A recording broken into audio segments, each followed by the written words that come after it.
Is that okay? Okay. We're recording. Okay, we're recording.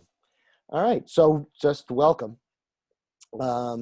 So basically, there are three learning outcomes that we hope you would take away from this. We hope that you understand and become familiar with the goals, values, and the core structure of the Empathy Circle so that you can guide others through the experience. Second, and just as important, is that participants will be confident and comfortable with beginning to facilitate. This is not a comprehensive course. This will kind of put you on the road to it. Finally, we hope you leave training having established strong bonds with each other and to continue to support each other with your training and growth.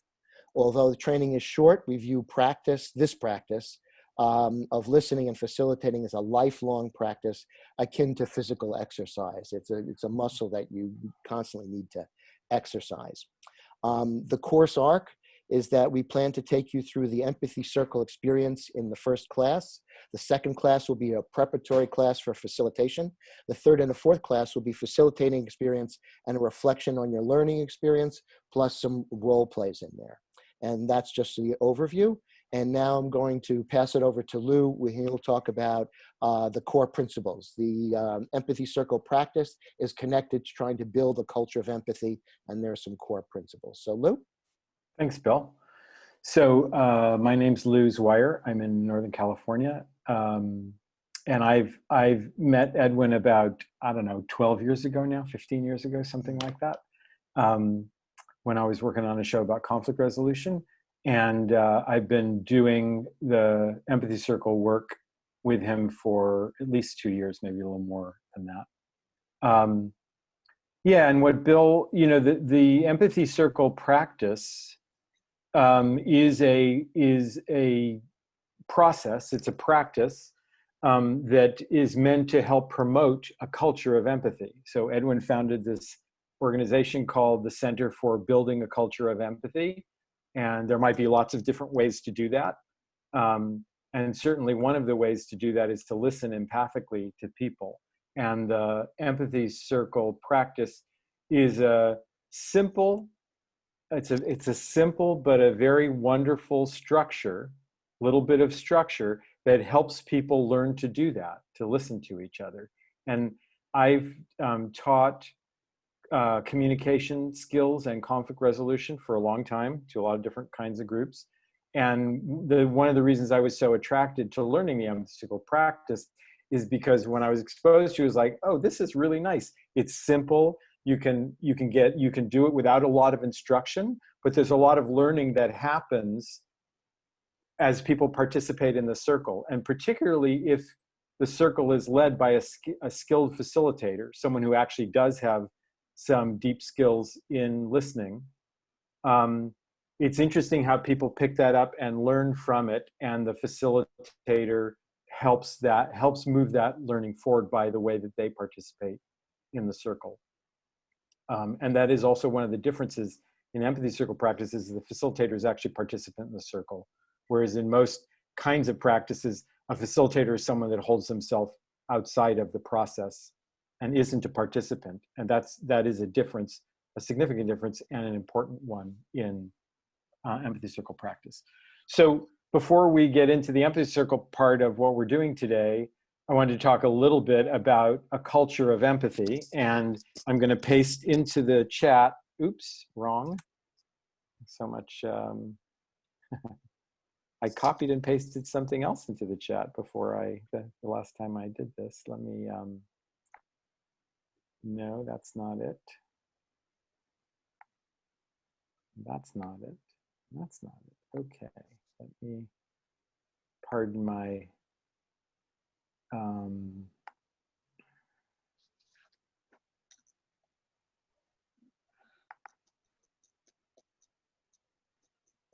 Edwin, maybe you could do this for me because you pasted it in before. Oh, actually, I could just take it right out. I could take it right out of the chat. I did it. Thank you. I'm not seeing it.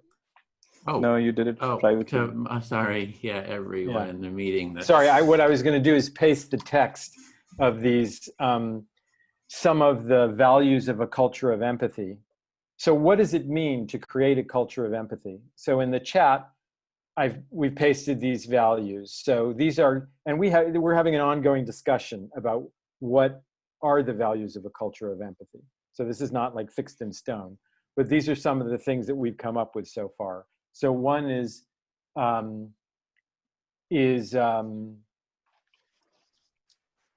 curiosity. So, well, so, okay, these are just a little, let me look at this. So these are a little bit in a different order than what I was thinking. So Edwin, so he has in here empathy, which is sensitivity to the felt experience, feeling into one's own and others' feelings and experiences. So that kind of directly comes from Carl Rogers, defined empathy this way. Feeling into what another person is feeling. So that's part of a culture of empathy.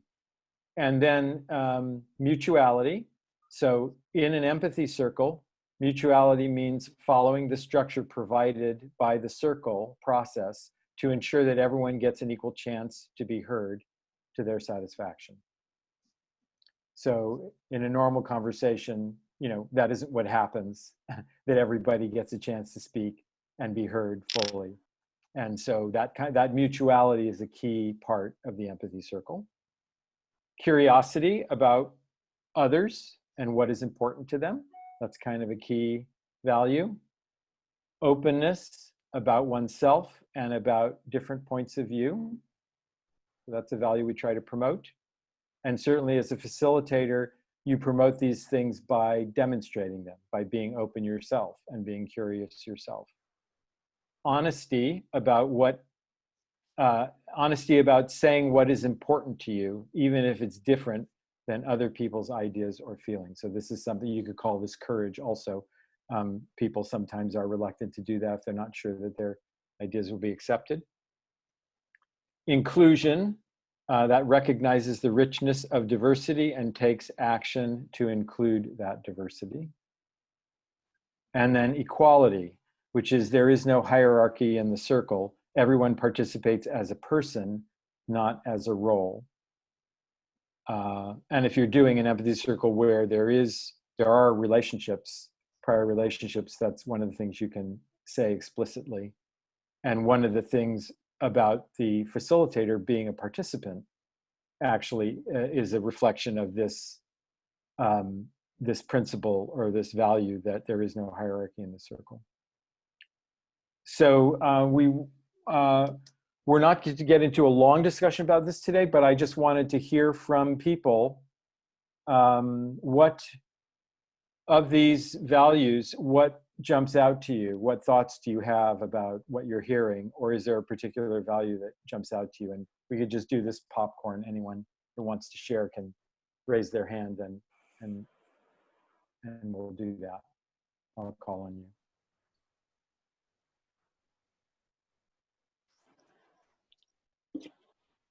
I could say something. So I like how. Yeah, Josh. Is that all right? Sorry, go ahead. Yeah, I didn't see anyone. Yeah, I didn't see you. Sorry. I like how it, keeps things simple. As I was kind of discussing in a different Facebook group that, like I'm interested in nonviolent communication, and in empathy they add in needs and observations, and I don't see that in the word empathy. Like it's focused on feelings generally. But anyways, I like how, because it's so simple, that it's approachable for everybody without a defined, this is the way you need to put it into words. So that's what I want to share. Thanks. Anyone else? Yeah, MJ.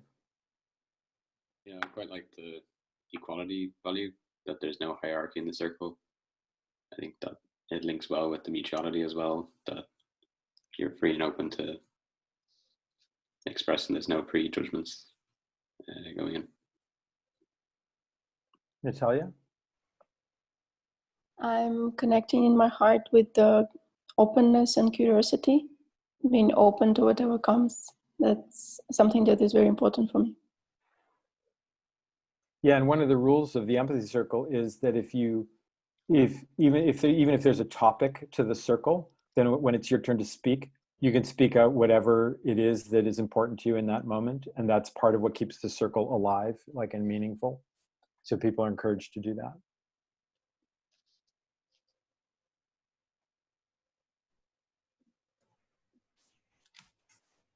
Edwin? I'll add a point that on every Friday we have an empathy cafe that's just focused on this topic of exploring the values. So we're doing a many-month series on that, and we'll be going in depth. So I just put the link in there. So that's if you haven't been to one of those, you know, love to have you take part.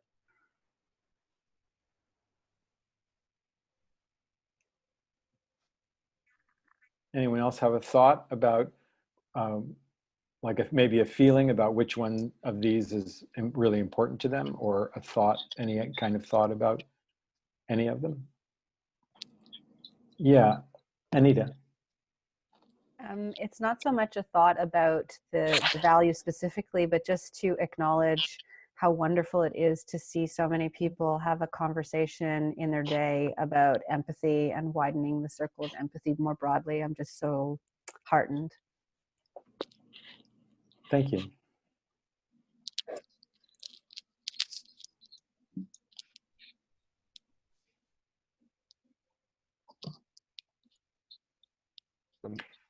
Anne?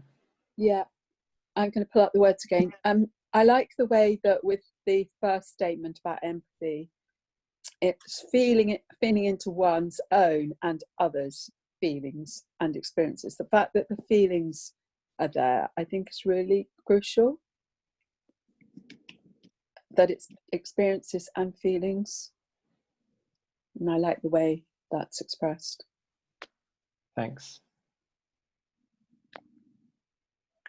I'll just say, you know, a value that I think is really important is curiosity, and the idea of trying to help people respond to difference or respond to dissatisfaction with curiosity, as opposed to kind of their judgments of people or their situation. That's part of my mission in life, is try to help people do that. So I think curiosity is really an important one.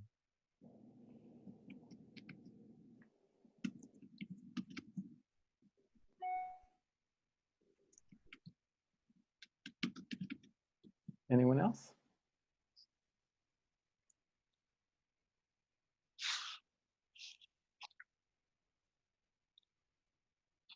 Okay, yeah, Katrina. Would you say something a bit more about openness? I'm sort of not quite sure what that is yet. You know, yeah, flesh it out a bit. So with a lot of these things, so it can be applied internally or externally, so inward facing or outward facing. So I have in there openness about oneself. So that means the willingness to disclose, be vulnerable, you know, say what's true for me.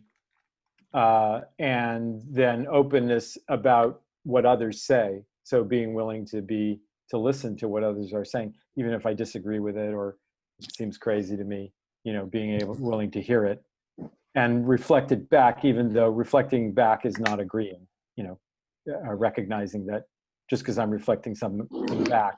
So to show that I understand it doesn't mean that I'm agreeing with it. Thank you.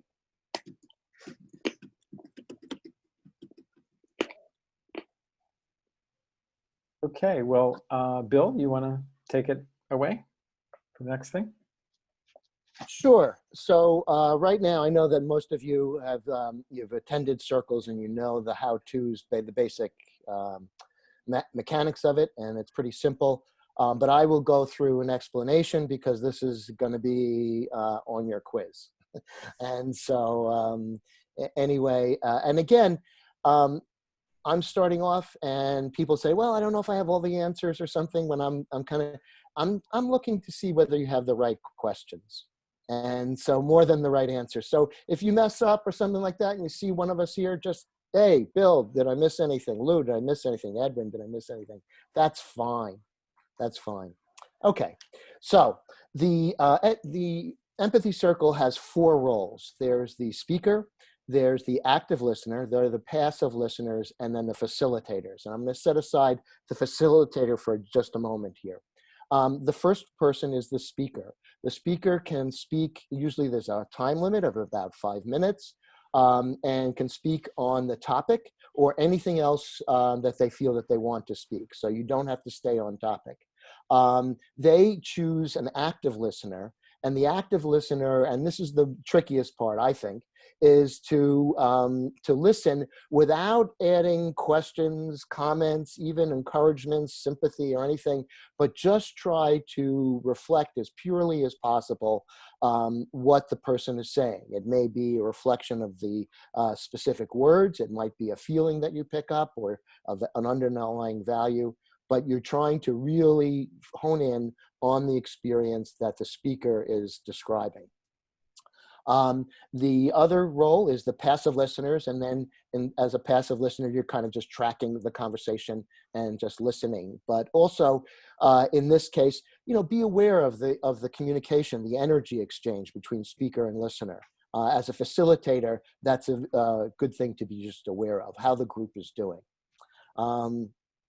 Okay, and then the facilitator is also participant. Your badge of authority is this timer here. When you hear something like that, it'll be something like that, there'll be a timer. It is what I call a soft close, not a hard close. So when you hear that bell, it doesn't mean you have to cut yourself off in the mid-sentence, but try to wrap up, get a final reflection, and then we'll move on. If you don't hear it, and some people don't, in mine it's a kind of piano riff, then I have this handcrafted sign that I'll put up, or somebody have that. Already my students have surpassed me. They have like hearts and colors, and I still have this little thing torn from a book. But it's artisanal, we'll say that. Okay, and that's it. And what you're doing as a facilitator is trying to balance the time and giving everybody a chance with a person kind of trying to give a person to feel fully heard. Sometimes that it takes going over a little bit or something. And so anyway, that's what we'll be following. And that's about it. Anything else, Edwin or Lou, that you would like to add? Just, sometimes there's a topic for a circle. And sometimes the topic is whatever's alive in you at the moment or whatever's on your mind. Mm-hmm. And just again, the rule that if you, even if there's a topic for the circle, when it's your turn to speak, you can talk about whatever you want, whatever seems important to you in the moment. Okay. Edwin? Did you want to do introductions kind of before going into the circle or in the circles? Just wondered. Well, I don't know. Lou, what did you think? Maybe in the circle. I think time-wise. Yeah. What? I'm sorry, go ahead, Lou. I would say time-wise, we're a little ahead of schedule, aren't we? Yeah, all right, so maybe it might be nice for everybody to hear from everybody. Okay, all right. So Lou, you want to start us off? Sure, so for these little introductions, we don't want them to take too much time. So maybe just your name and where you're from and one sentence about why you're interested in being an Empathy Circle facilitator. So I'm Lou Zweier, I'm from Northern California, and I facilitate empathy circles because I want to create a world where people can listen to each other. Okay. Katrina. I'm Katrina, I'm from Bristol in the UK. I want to facilitate empathy circles because I see it as a very useful tool for the whole world and to bring about more balance in the world. Thank you, Katrina. Joshua? Hi, I'm Josh. I'm from Atlanta, Georgia, and I want to facilitate circles to bring community together for intention and to increase the safety that we have together. Right. Thank you, Joshua. Natalia? I'm Natalia. I'm Russian living in India, Pune. I want to become a facilitator because I enjoy being in empathy spaces and it's easier to create them myself. Great, welcome. MJ. Yeah, MJ.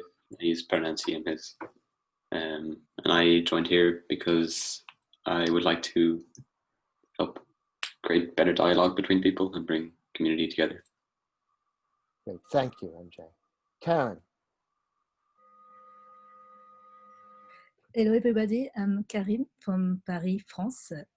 I already started facilitating empathy circles in France, and now I joined the Global Trainers Collective team. And I have to develop the empathy circle for the Francophone countries.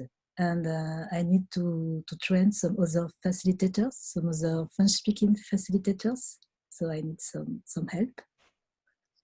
Great, great. I hope we can provide some of that. Zach. Yes, so my name is Zach, and I'm from Northern California.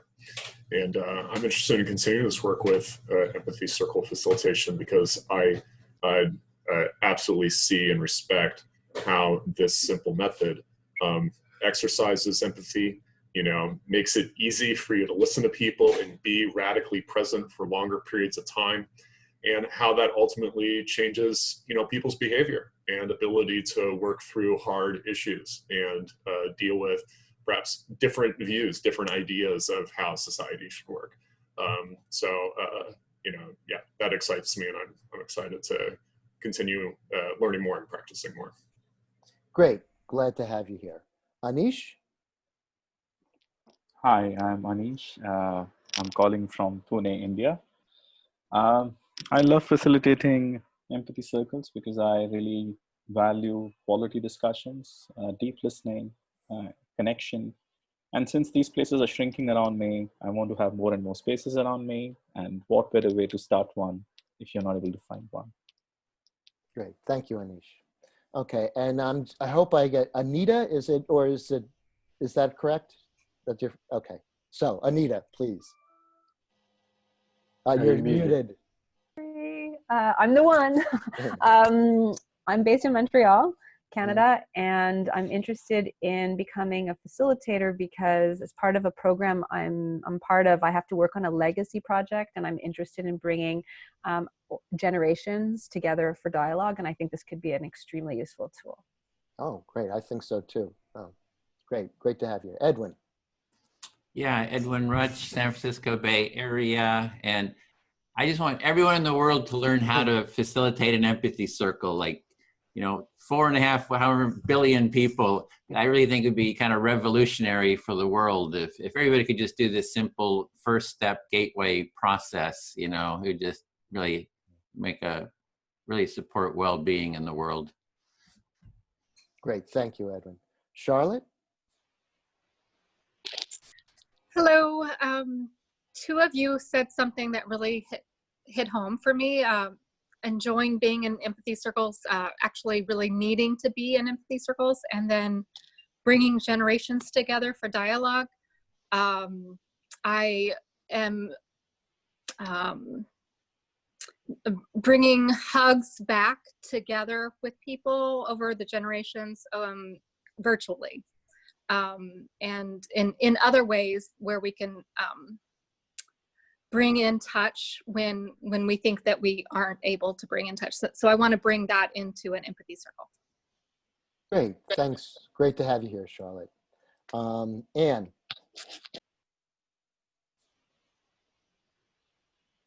You're muted, Anne. I've already been doing some empathy circle facilitating, but I want to get better at it and learn more and use that to help me get other people involved in doing it and believing in it and transforming the world, really. I love hearing Edwin say why he's doing this. Every time he says, I've heard him say it. I just think we need to connect with each other. The human race is desperate for it, and for that we need to be able to listen to each other and understand each other. And empathy circles are a fantastic tool to enable that level of skill to develop and understanding and connection. And with that, we can change the world. Great. Thank you, Anne. That's quite a bit. Welcome. Sorry. No, not at all. That was better than I could do. Sarah. I love what so many people here have shared. Oh, I'm Sarah from the San Francisco Bay Area, and I love how empathy circles connect people, different ideologies and differences. I agree with what Anne shared, that we're hungry for connection, real understanding, especially since everything has become so polarized. And my incentive is I work in environmental advocacy and social justice, and I'm seeing people not coming together and not seeing the shared common purpose. And I'm hoping to create dialogue between different organizations and see their common purpose. Great. Thank you, Sarah. And I'm Bill, and I'm Northern California. Been working with Eden for about 2 years, as I've said. And I'm doing and want to facilitate circles because I've noticed the change in me. I noticed the change in the people, that there's a tremendous relief of a lot of suffering that I see, and more joy. I like that. And I'm having a blast. I'm having a great time meeting people, interesting people from all over the world. And I really wouldn't rather be doing anything else. So that's why I am here. And so we're going to go into the topic. Anything before I get into, we do the breakout circles, that Lou or Edwin you'd like to say before we go in there? No? No? Okay. All right. So today we'll get to experience an empathy circle and become familiar with the specific practices that make an empathy circle an empathy circle. An empathy circle is not simply what is said, but how you and others in the group feel. In a successful empathy circle, everyone feels heard. So we're going to do a short little meditation or a focus, if you will, not to type it too much, but think of the types of listening that you do. Listening to people, listening to the sounds of nature, and listening figuratively, such as to your heart or your inner demons or whatever. And think of a time you really felt heard. And so what we're going to do is that we'll set that as our intent. We'll take a minute. Please feel the spaciousness of 1 minute. We'll just sit in silence and kind of let those things kind of percolate. We'll come back after a minute, and then we'll go into our breakout rooms. Okay? So we'll start right now.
Okay, and that's my timer.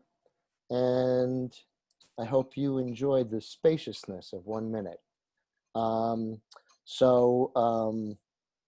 The topic is listening, or wherever you want to go. And I think we're ready to go into the breakout rooms right now. Okay, I created 3 rooms, 5 people in 2 of them and 4 in the third. And so Bill's facilitating, Lou's facilitating, and Anish is facilitating. Does that sound good? Yeah, and before we go into circles, so we had originally talked about coming back at noon, which is almost an hour and a half from now. So I'm wondering if we should plan to come back just a little bit early. That's a long time. What do you think about that, Bill? That's fine with me. Should we come back at 11:50 or 11, just to give ourselves a little more breathing room? Okay, 11:50. Yeah. Okay. So how many I'll bring minutes it. is that? What? How many minutes is that? Because we're all in different time zones. Yeah. Oh, right. So 11 it's an hour and 20 minutes or 25 minutes. And I'll give a 5-minute warning just before we come back. Yeah, the facilitator will be watching the time. And you're doing 5-minute turns? 5-minute turns, yeah. Okay. Okay, you ready? Yep. Okay. I just open the rooms. You'll see the rooms. You can jump into them.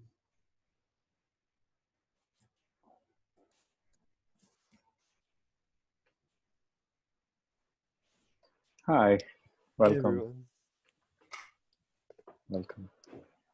Welcome. Just want to kind of say welcome. This is my first circle, so I'm really excited to be here. Also, Edwin, I just wanted to check, are we recording this? Okay, great. Yeah, this one is being recorded. Okay, great. We've got the instructions about the circle. It's pretty straightforward.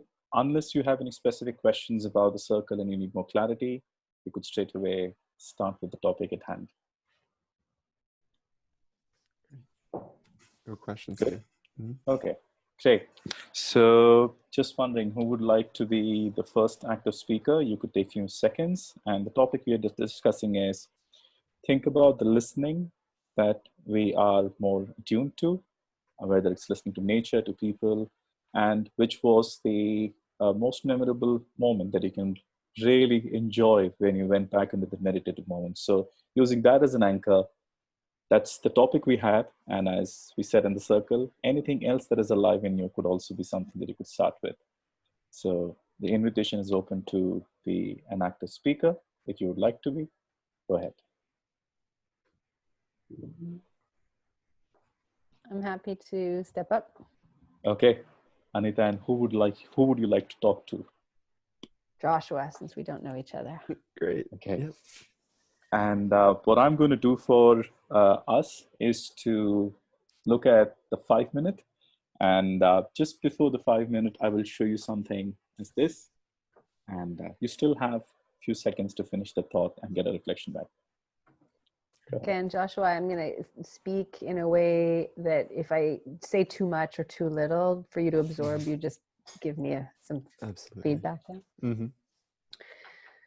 So on the topic of listening, it occurred to me on Sunday while I was driving home with my family and my mom as the driver. She's almost 80 now.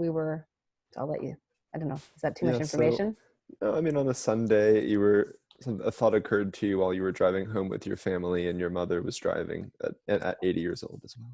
Yeah, we were coming back from my nephew's birthday party and my husband was in the passenger seat with my mom and they were having a conversation and I noticed that my husband naturally offers back what he hears.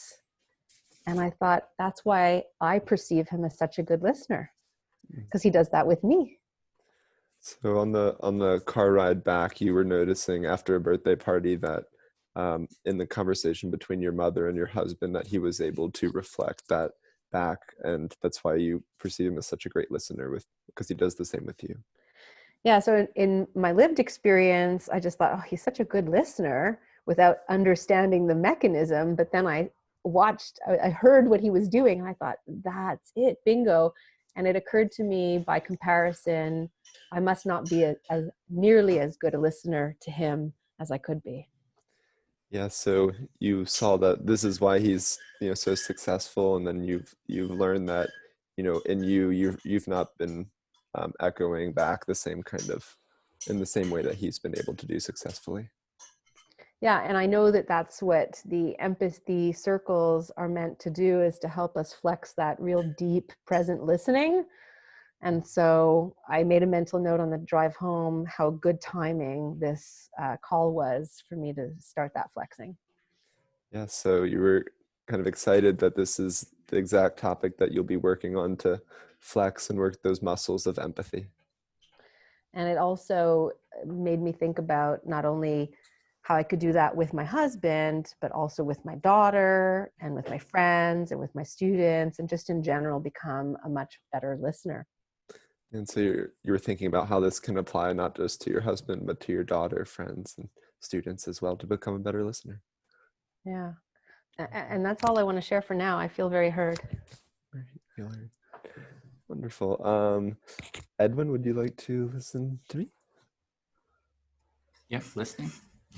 So I guess I'll talk about a time where I felt really heard, and it seems to come at kind of after a time where I did not feel very heard. And the reason that I've come to empathy is my experience being in a mental institution and experiencing that firsthand. Okay, so you're wanting to talk about a time when you didn't feel heard and then how you did feel heard afterwards, and it relates to having been in a mental institution. Yeah, absolutely. And one of the hardest parts was, I guess, putting things into words, the suffering that I was going through in the moment. And when noticing the nurse ask me, what happened to you? And just trying to repeat that back and realizing that what they heard was different than what I was able to, or what I wanted to communicate. Mm. So there was a nurse asking you some questions, and they weren't really hearing you, or that you were having difficulty expressing what it was that you really wanted to say?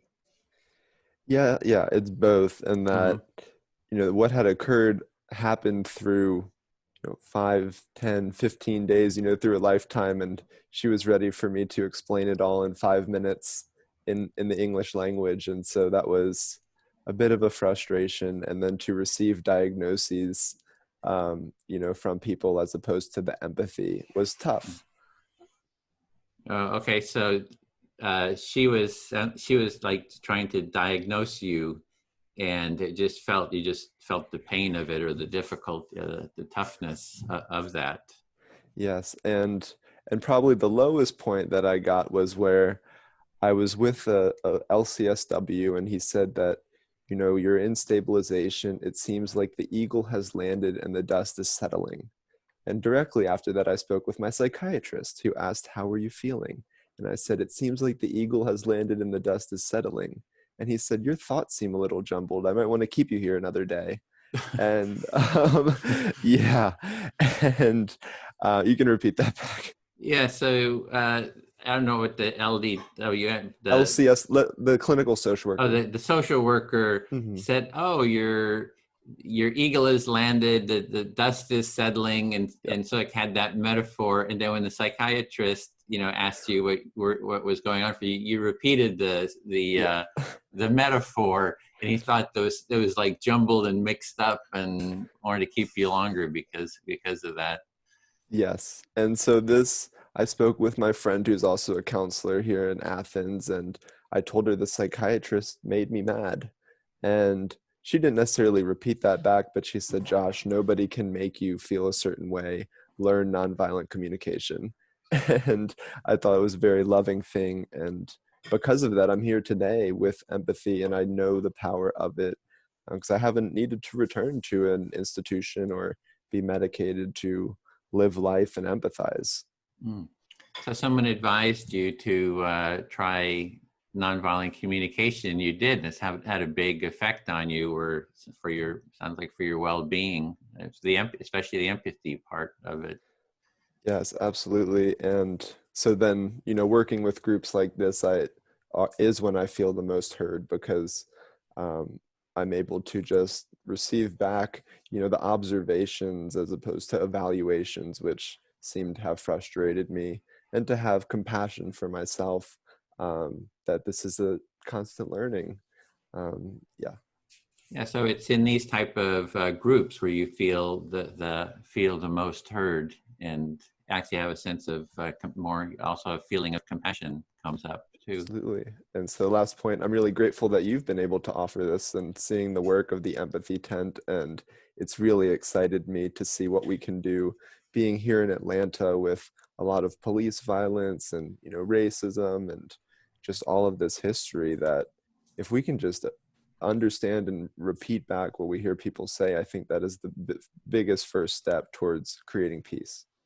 And so you're seeing the work of the empathy tent and how that's sort of been out in public, and seeing how that could also be used where you're at in Atlanta for dealing with all the protests and kind of just hearing people, supporting people and being heard. Yes, perfect. And I feel heard. Anish, can I speak to you? You're muted, but happy to. Yeah, so I was thinking of the topic, and what was coming up is, you know, growing up, I didn't feel like especially heard, you know, as I was like busy doing my own thing, running around as a kid. But, you know, in the family, there was a lot of things that were sort of off topic, couldn't talk about everything that was sort of on my mind. So that was not a real environment for, you know, kind of deep listening. Yeah. So what I hear is, when you think about the topic that we're discussing today, you go back to your childhood memories. And it kind of looks, and the visuals that are coming in front of you is that was not the environment where deep listening was a practice.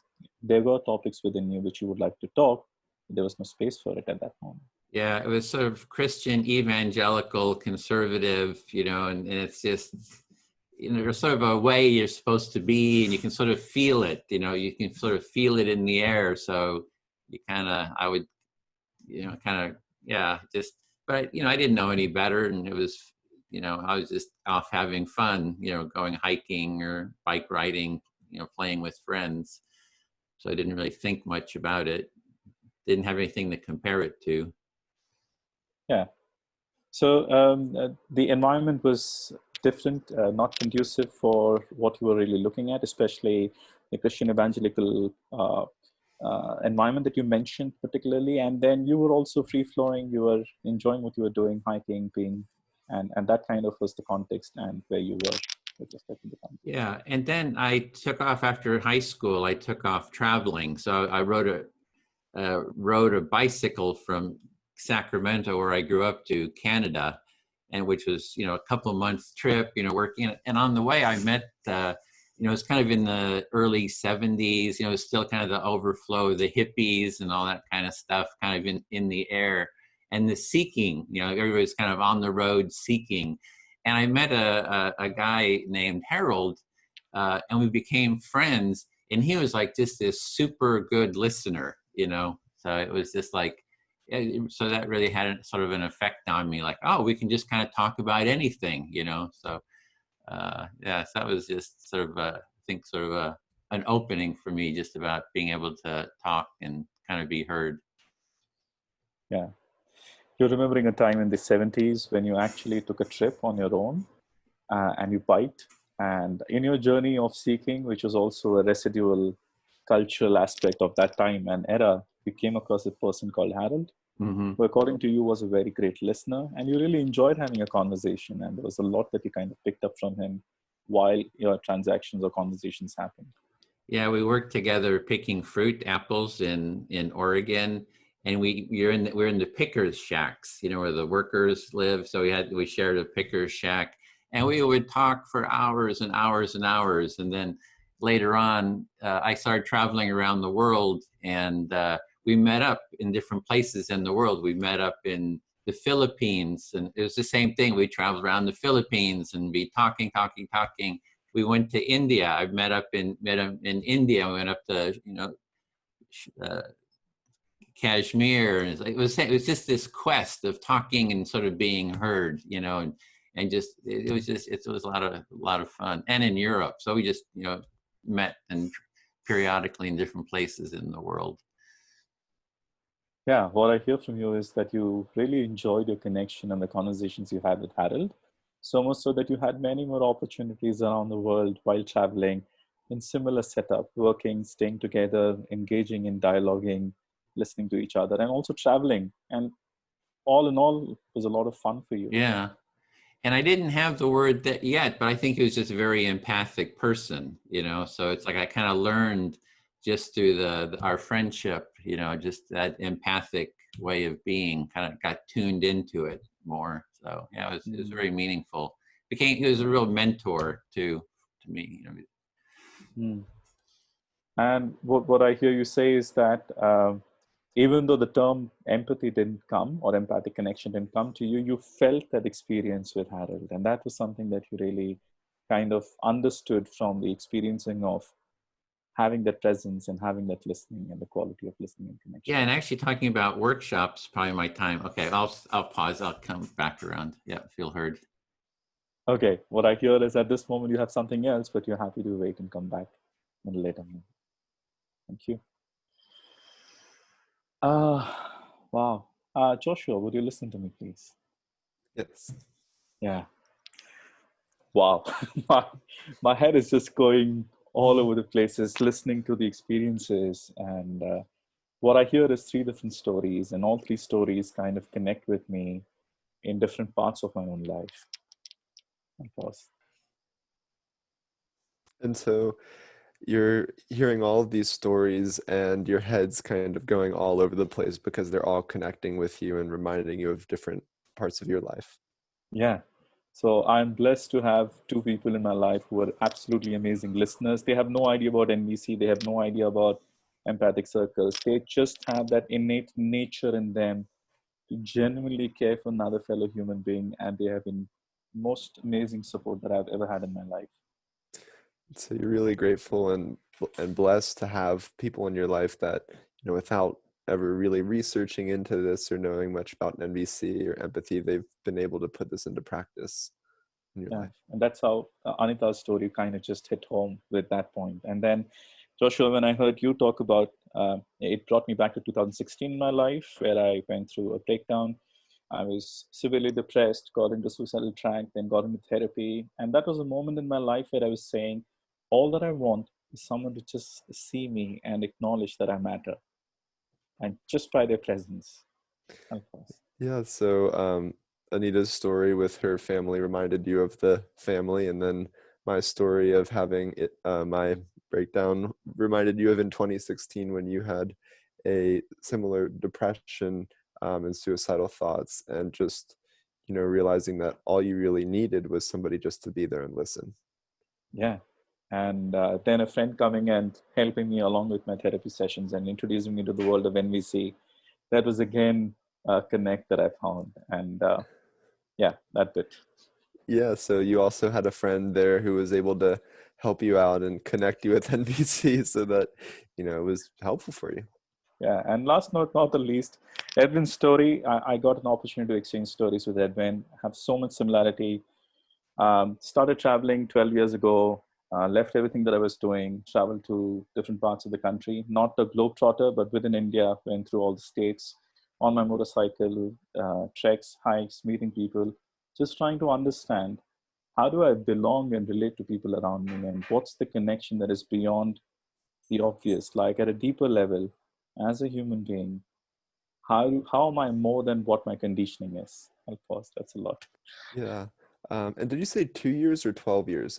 12 years. 12 years. So for the past 12 years, it's reminding you the story that Edwin had, that you took your bike and went all throughout India, just trying to understand these questions of how we connect and relate with one another, and yeah, hiking and going through nature and just connecting with the community. Yeah. So to kind of summarize what I heard from all these, I see that there are parts of me which are my innate nature, and parts of me which are nurturing with a lot of tenderness and care, where I'm picking up skills to be more and more available and listen to people and be heard at the same time. Yeah, so you're able to pick up these skills more and more so that you can listen, and in that process, you're able to be heard as well. Yeah. And I think that's, so going back to the original question of, I think listening for me has been a life-saving experience, just to be heard, just to be seen, and just to be told that I do matter. And I can never forget that experience that I had after having gone through what I was going through. And I really feel that, and I was listening to one TED talk where said, empathy is a life-saving mechanism or a life-saving process. So that really, I mean, I have some idea about how it changed my life, and I want to bring it to more and more people around me. Yeah, so listening and empathy has been a life-changing process for yourself, and also it's been confirmed in TED Talks that, you know, this is something that can make a huge difference, and you're wanting to bring this to more people to have that same impact. And that's my time. Thank you for listening. Wonderful. Anita, would you like to listen? Cool. So I just think that's really interesting in synchronicities that also 2016 was the year. That was a tough year, you know, with kind of the political realm. And yeah, I too am really grateful just to hear your story, Anish, how you're able to connect with all of us, because we are all going through very similar situations, which is not to say that anyone's scenario is the same as mine. And you're muted. Yeah. Sorry. I'm hearing that you're acknowledging that 2016 was a big year for you and Anish, given that you both went through your own personal experiences and difficulties, but also that on a political level, 2016 was like a rough year for just about, well, not everybody, but everybody. And that also you're feeling, I've lost my train of thought. Could you repeat the second part? Just kind of that he was able to relate with all of us, that we are really connected deeply, and kind of even though our stories are different, we're having very similar experiences. Right. And so you're you know, also appreciating that Anish was able to find connections between all of our stories, and that you're seconding that, saying like, but we all are fundamentally connected on some level, and that's what this call is about. Yes. And so in terms of listening, I guess two things that come to my mind, and they have to do with our education system. The first is that, like Paulo Freire says, you know, we're stuck in this monologue. We're stuck in the teacher telling everybody this is what you need to learn, and they're not offering that empathy or reflecting or making sure we're on the same page. And then the second point is the nonverbal. So I'll let you. Right. So 2 points that you want to make are the first being Paulo Freire talking about the banking model of education or communication, which is like one unidirectional. And the second one, oh my God, it must be mummy brain. I swear I'm listening. Can you repeat the second one? Yeah, well, it was nonverbal, so I think nonverbal. Yeah, the second realm. Yeah, being so nonverbal. The first one is just an honoring of the fact that, you know, there is a sadness that we were not taught this in school. You know, like we don't have to, but it's just a little frustrating that there's a lot of undoing of lack of education, and that as children, we start this way first. You know, we start as empathetic beings. So there's an excitement to work with people who can learn observational listening through empathy, and then also working with schools to help children keep their innate empathetic nature. Yeah. So on one hand, there's a sense of sadness and maybe even mourning that we aren't taught this from a young age and throughout life to be better listeners, because there's a lot of healing opportunities that would come with that. At the same time, you're also really excited to be plugged into this kind of network to do that work and to share it, to help people unlearn a way of being that could be healthier for self and planet, I guess. Yes, absolutely. And that children already kind of know this, you know, without having to be taught it, or like your husband. You can repeat that back real quick. Yeah, children already know this, and some people have the gifts, like my husband or a couple of other people we have in our lives. Yeah, okay. And then the nonverbal part, which really interests me, is, you know, Marshall says, you know, maybe 60% of our communication, that's just a number, but that, you know, we're communicating with our face and our body language and our tone of voice, you know, or by what we're not saying. And so I'm very curious to see how those can be mirrored alongside the vocalizations and the words, especially when working in the last call with somebody who spoke French more. And, you know, maybe it's harder to get that actual language empathizing, but you can feel what you're seeing and perceiving. Yeah, you're really excited to explore and understand better the nonverbal communication. You referred to, I guess, Marshall Rosenberg's work that, 70%, 60 or 70% of our communication is nonverbal, and that there's a lot to unpack in that. And that would maybe explain why, if you have a conversation with somebody who speaks, a different language, that there's things that get communicated that transcend the language per se. Yes, and I feel heard. Oh, it's my turn. Edwin, would you like to listen? Listening.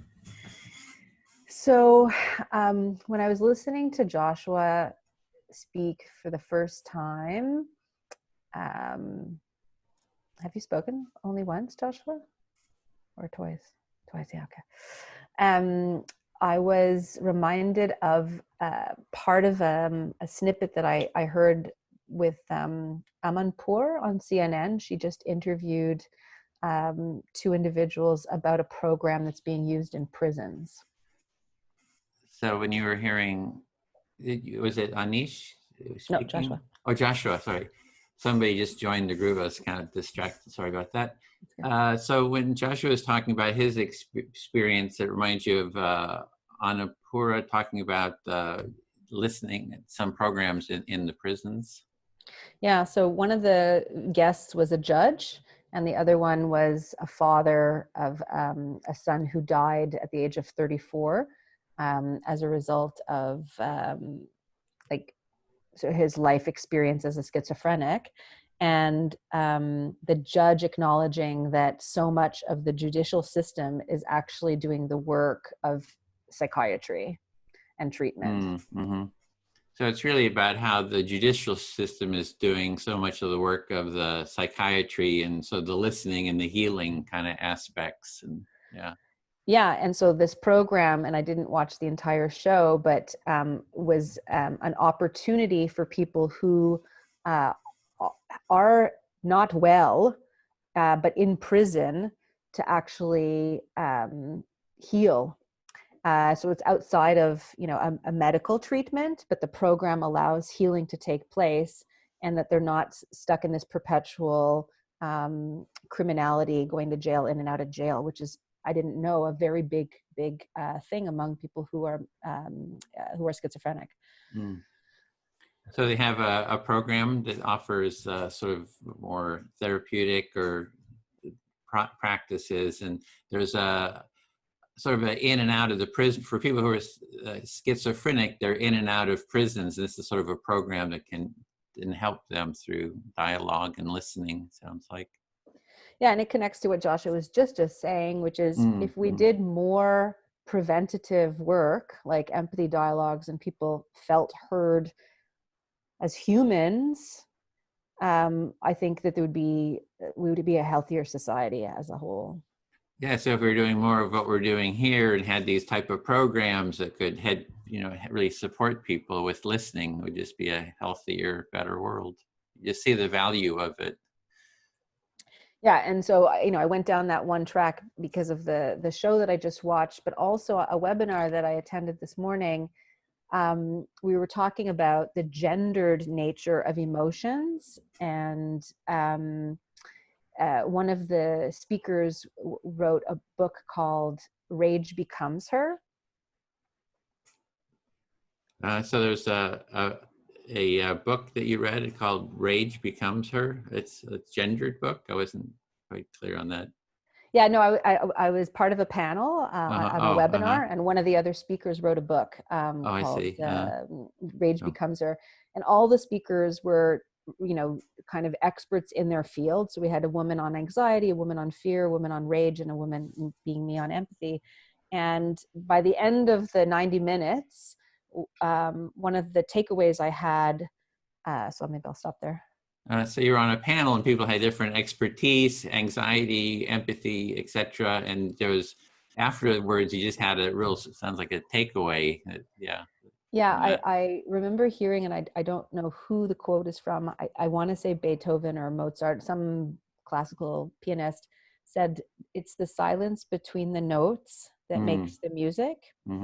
And I feel like we're so busy, and there's just all these pressures on us from everywhere to succeed, to buy, to be better, and that it provides no time for the white space, no time for the thinking, the reflection, you know, to emote and to get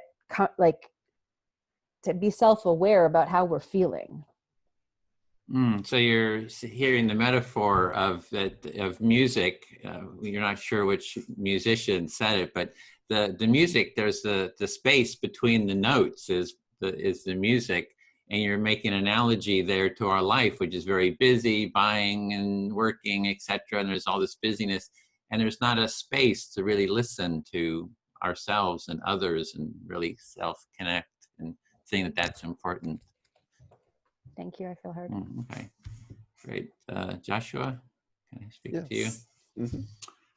Okay, I am doing the tech support for this group, you know, and somebody joined who had signed up, and they're waiting in the wait room, and I'm not sure what to do, because I think what happened is they had the time wrong, because and they're coming an hour late, and I'm confused about what to do, to let them in or not. I was a little distracted with Anita, so I kind of apologize for that, because I saw that happening. Yeah, so you saw somebody enter, and it might have been that they were confused on the time, but you're here seeing this notification and wondering what to do, whether to let them in now or to not let them in. Yeah. So if I let them in, it would be into this room here. It could, and I don't know if it would disrupt. And so I'm kind of weighing. I'm having to kind of weigh the decisions, and so it's like, well, I want to be inclusive, but I don't want to disrupt. And then they haven't had the previous information, and so I'm like confused. Need a policy and a procedure for this kind of situation. Yeah, so it sounds like, and backing up, I don't think I echoed this, that it was hard to stay present in this conversation, and that, you know, you'd like to be inclusive and to allow somebody to enter, and at the same time, there was already an introduction, and it might interrupt what we've already created here in the space. Yeah, so I guess that's kind of listening to my body, right? My body is telling me different things. I'm trying to make this decision, listen to my body about what the impacts will be. You know, I think of the impact on her, like, oh, geez, I was really excited about this. I'm not going to be able to take part. And the impact on, oh, you didn't, you know, on the confusion that's going to happen, right? Listen to that. I'm already anticipating, imagining, listening to the potential of what can happen, as well as listening to the present, which is the anxiety about what to do. It's like, I guess that's part of listening, huh? Listening to ourselves. So you're giving empathy to the participant to understand what they might be going through if they're not able to join, and also trying to be present in this moment, and that's producing some anxiety. And again, I missed that, you know, you're considering making some sort of procedures on how to handle this in the future. Yeah, because there's sort of an anxiety about making that. So I'm sensing into that. Oh, there's this anxiety in myself about making this decision. So I'm kind of listening to that. And it's like, oh, how do I resolve it? And it's almost like there's a dialogue going, right? It's like, oh, maybe if you do this, there's certain feelings that come up. If you do this, there's certain feelings. And so there's sort of a dialogue that it's almost like this natural, I'm kind of listening to this thing going on inside myself. It's really interesting. Yeah, so you're listening to this this dialogue inside of you, and it's kind of fascinating you to be in this position and to have to decide like what to do with this person entering. Yeah, and before I had thought of another story had come up in terms of teachers, you know, presenting and teaching. And I remember being in a workshop where someone did not understand what the goal was. And they said, oh, I don't understand what it is. And the teacher just went over and tried to explain it, you know, and the more they explained it, the tenser and more, you know, the person was feeling. So the teacher kind of gave up, but I was in the same group with him. And I spent the whole time just listening to him. And he was saying, oh, I'm feeling confused. And he said, oh, you're really feeling confused, you know. And then like, yeah, I don't belong here. These are all progressives. I don't think he was Hispanic. I don't belong here, you know. So just listen to him for the whole Yeah. time. So you're reminded of a time where you're with a teacher and they were trying to explain something to the person or student that was in there, and the more that they explained it, the harder it was for them they were kind of confusing themselves more and more. And when they talked with you, they were talking about how maybe they don't belong here because the others are more progressive and they're not necessarily of the same mindset. Yeah, and then every time he said a feeling or like a need, I wrote it down and made a tree out of it, and at the end we had this tree of all his feelings and the needs he had. And then after that, and I kind of just turned that into the exercise you're supposed to do. And then at the end, we went around, had check-ins, and he gave this eloquent, I mean, it was like amazing talk. Like, this was so good, this was so great. And people said, and they said, Edwin was so good for this. And they said, then everybody said, Edwin, what did you do? And I said, I listened. Yeah, so to kind of get through this conflict, you helped him by putting into context his feelings and needs and made a little tree. And you just listened to him and what he was going through. And by the end of it, when everyone was talking about what they got from it, he was one of the most excited that he'd really learned. And when other people asked, what did you do? He listened. Yep, I feel heard. Thank you. Wonderful. Anish, would you like to listen? Love to. Wow, so that meta conversation must be tough. And I think that really reminds me of trying to listen in the digital age right now with situations that would not happen in person.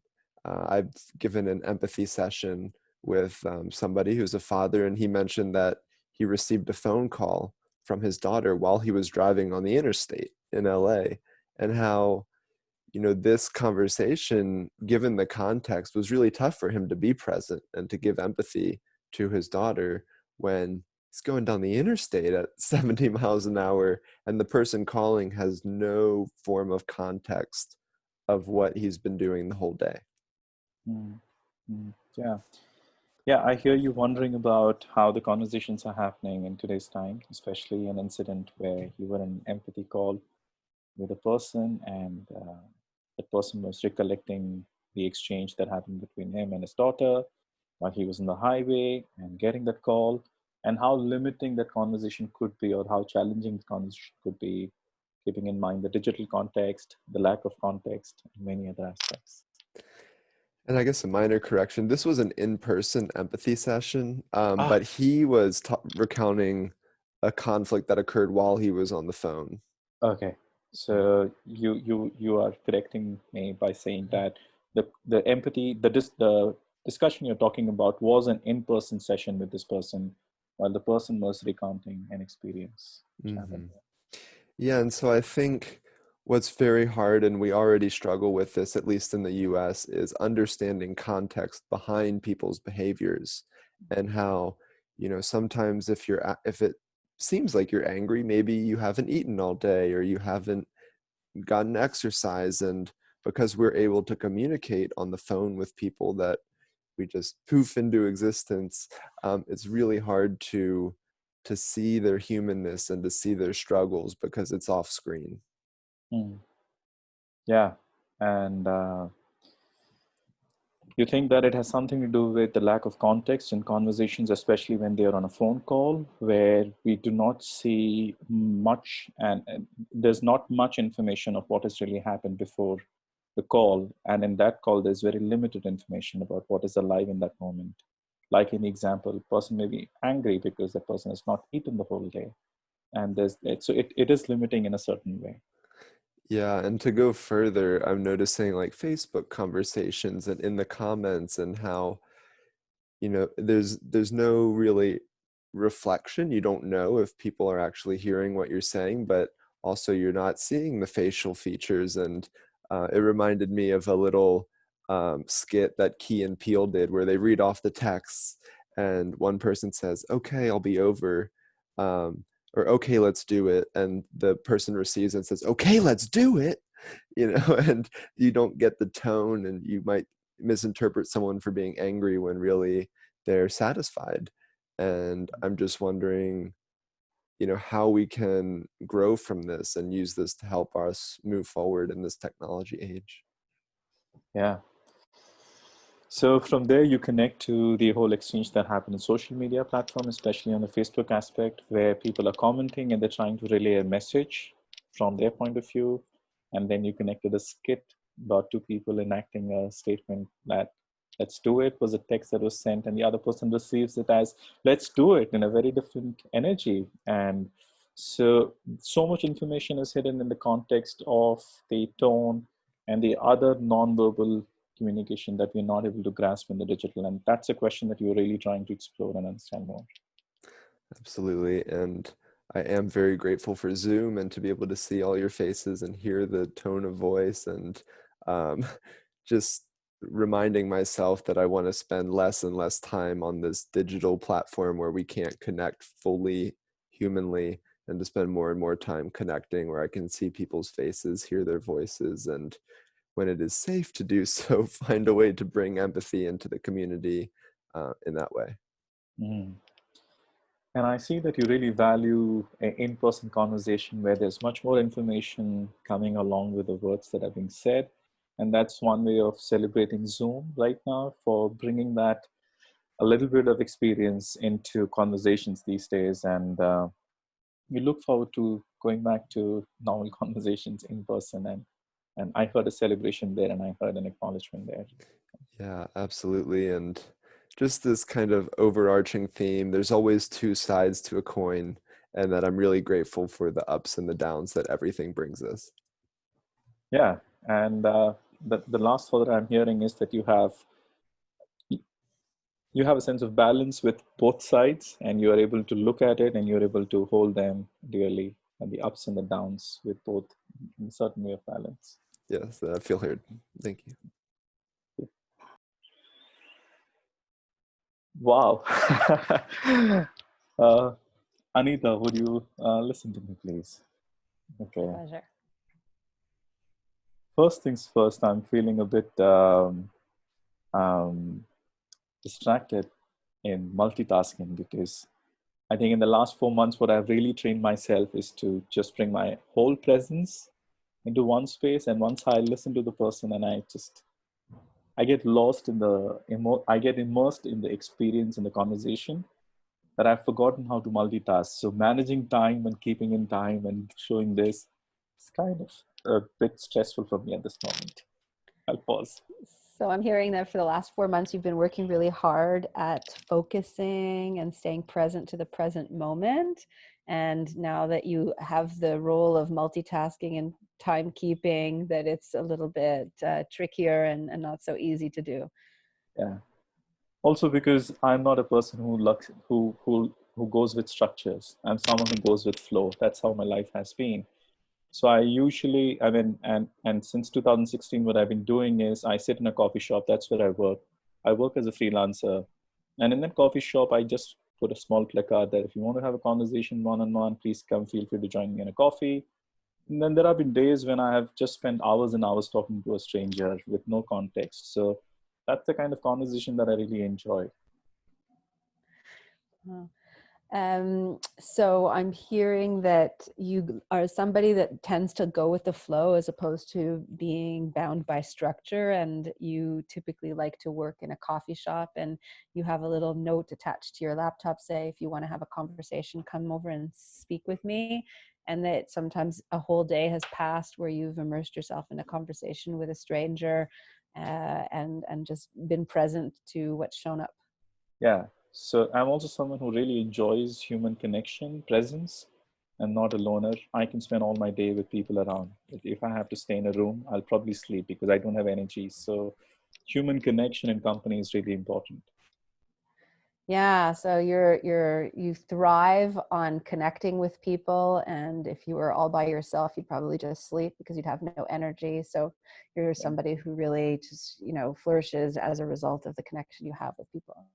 Yeah, or mindlessly Netflix and see the same shows that I have seen over the years, repeat them, because I kind of feel that I have connection with them. Like Friends, I have probably watched it 1,500 times. And I kind of feel that I would rather spend time with people whom I have some connection and have a felt presence in a way than just be alone. So that's another extreme. So the other extreme for you is that you're willing and have watched repeat episodes on Netflix and you used Friends as the example, as a show that you've probably seen 1,500 times, you said, yeah. Because you feel like you have a rapport and a connection with them, and so you're not starting from scratch, there's already a relationship there. Yeah. The reason I mentioned this is the last 4 months have been extremely challenging to disconnect from the real presence, as Joshua says, and I had to relearn how to communicate all over again in a digital platform. I quit Facebook a few years ago because it didn't serve me. Conversations on Facebook, I'm still on Facebook, but I've stopped having conversations, especially political, religious, and those conversations. It doesn't serve me. Yeah, so you're off Facebook because the conversations that happen on that platform don't serve you. The political and religious conversations don't serve you. But in the last 4 months, since we've been in sort of social distancing context and doing all of this online, you've had to relearn how to relate, and it's been tough. Yeah. So today was the epitome and the test of it. Professionally, I'm a facilitator. I'm a consultant who works with organizations at leadership level and in co-creating learning spaces. So in the last 4 months, I didn't do any workshop, and I took my first workshop last week, and the second part of the workshop was today. I'll pause. So you took your first workshop after a very long break from them last week, and the second one is happening today. It happened already in the morning. Oh, it already happened this morning. Yeah. Okay. Yeah. And so you're relearning how to be in spaces like that. Yeah, especially with the context that the participants had the choice of not having their videos on. And that's where I was constantly contemplating and asking myself, do I want to do workshops where I don't get to see participants? And if yes, why do I want to do them? So it took me 4 months to decide and say yes. Right. So something that I failed to mention in the earlier bit is that you do a lot of training and leadership development. And so now that everything is online, this most recent workshop gave people permission to have their videos on or not. And you're struggling to figure out whether or not you want to continue offering workshops like this when you can't see the people. And have you made a decision? You're going to go ahead and do it. I did. And my time is up. Just want to close that thought. I did it, and I realized that I'm never going to do another workshop without video feed on. Right. So your learning was without the videos on, there's no workshop. That's yeah. Thank you. I'm fully heard. All right. Well, Anish, can you hear me? Can you listen to me? Sure. Love to. Okay. So I completely agree with you because I teach online and video feature is always on. I'll pivot to a thought that I had earlier, which has to do with why I didn't renew a contract that I had at McGill. So I teach, but I also had a secondary contract, and I didn't renew it after 1 year. So what I hear from you is that you're in the learning space and you completely see the value of having video on, and you have two roles along with the teaching role. You also had a role with McGill, and you did not renew your second contract, and that's something that you're going to share about what really happened. So there may be a lot of reasons why I decided not to renew, but if I had to pinpoint it on one, and it makes me sound extreme, but I think within this context, everyone here will understand why. When we in March moved to the virtual realm to do our work and teaching, we had a staff meeting. And of all the reasons why you didn't renew your second contract, one reason that you can pinpoint and be very accurate or bring our attention to is that in March you had your staff meeting, especially when all the things changed. You had a staff meeting on remote platform, is what I understand. Mm-hmm. And my boss began the meeting straight away into the agenda without asking anyone how they're doing. And even though I wasn't conscious of it at the moment, I mean, I was upset. I'm like, how can that be that he didn't ask how everybody's doing? When I trace back my decision, it was made at that moment. So one defining moment that happened in the meeting was as soon as the call started, the manager started off straight with the agenda without having asked anyone how they're doing. And maybe that moment was not very defining at that in that context, in that moment. But when you go back and trace your feelings and thoughts attached to that whole experience, that moment stands out and could have been the reason why you didn't renew it. And I thought maybe that he wanted to be efficient and didn't want to seem oversensitive or pry into people's privacy. But I felt that it was present, that there was a need for us to share as humans. So when it was my agenda item, I asked if we could indulge by the end of the call a little round the table. How's everybody doing? And, you know, what is one silver lining to this COVID that they've, you know, could identify, to leave it on a sweet note. Yeah. So you're able to understand a little bit from the manager's point of view, where you're saying efficiency could be another reason why, one of the reasons, or not trying and just keeping it personal space private could be another reason. And yet, when it came to your turn, you really had the need and the desire to just acknowledge and just go through an entire round, checking with people how they are. Maybe if there is a silver lining for them, it was important for you to feel that connection with people around. And we didn't get the chance at the meeting. The clock ran out, and I was told by the managing director, so the next level between me and that boss, that I should never do that again. So it felt so tragic to me, because there was just such a need to express how in the first few weeks of COVID, everyone was panicked, and it was just very, very stressful crisis, and that there wasn't any gateway to allow humanity to show up among colleagues was mind-blowing to me. Yeah, I sense that it was a shock then, and it's also a shock now when you relive that experience, especially being told by one higher up never to do that again. And there's a sense of disbelief within you that how can you actually do that and not really see the humanness of people there and acknowledge what is happening, because it was a very challenging moment as for you, or according to you. And for you, it was really important to connect with each other at the human level. And I'm grateful I didn't renew the contract. And and you're grateful that you didn't renew the contract, and you feel hurt at this moment.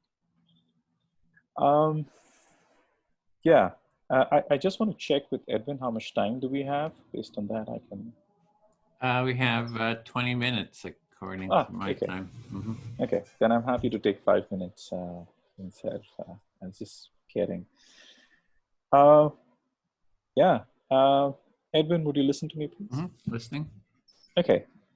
I think it's pretty, in my head, it's pretty nice that I got the turn so fast, because I had residual thoughts at that moment with what I was sharing. I am kind of celebrating inside that there's a celebration that, I get to connect and finish my chain of thought and be fully heard. Yeah, so you're feeling really excited that you got to speak so quickly after you spoke, that you were spoken back to and you got a chance, because then it gives you an opportunity to continue the thought. And you're really excited about that. Yeah. And I realized that the earlier time when I was speaking, I was kind of coming to the point, and the point was that I'm such a huge believer of the nonverbal communication part of it. Because the equation that Joshua was mentioning is something that I've been teaching for the last 10 years, that there is so much stress on the body language, and then 33% is another, your facial tones, your vocal cues and the tonality, and only 7% of what we really say is what other people understand. And that equation is pretty fascinating for me every single time. So the part of all the ways we communicate besides verbal, the body, and it's a large percentage. So it's really fascinating. Yeah, it feels really. Absolutely. Yeah. And even though I knew it in my head, like I knew it, I didn't really pay attention of what it meant for a long time in my life. And being in a profession where words are something sometimes seen as the value of what you bring in, like the bigger words you use, the more value you're seen as. I often used to get trapped in that. So in the professional world, you were sort of trapped in using big words and the importance of that, but you've really come to see the importance of the felt experience and the whole communicating through the whole body. Yeah. And that's where I kind of started. And going back to Bill's earlier question, what has been the most beautiful moments when I felt actually heard? For me as a person, at individual level, most of my beautiful experiences of being heard have been in nature.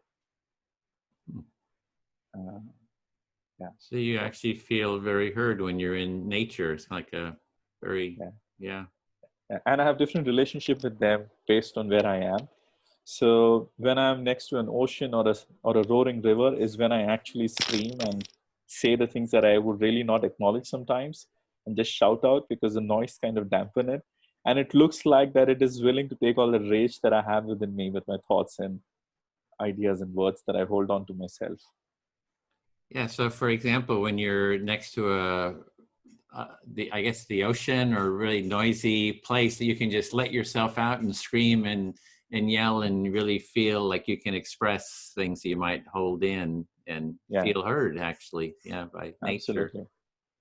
And the most fascinating piece of my listening buddy in the nature is a tree, possibly because I started off saying that trees can't run.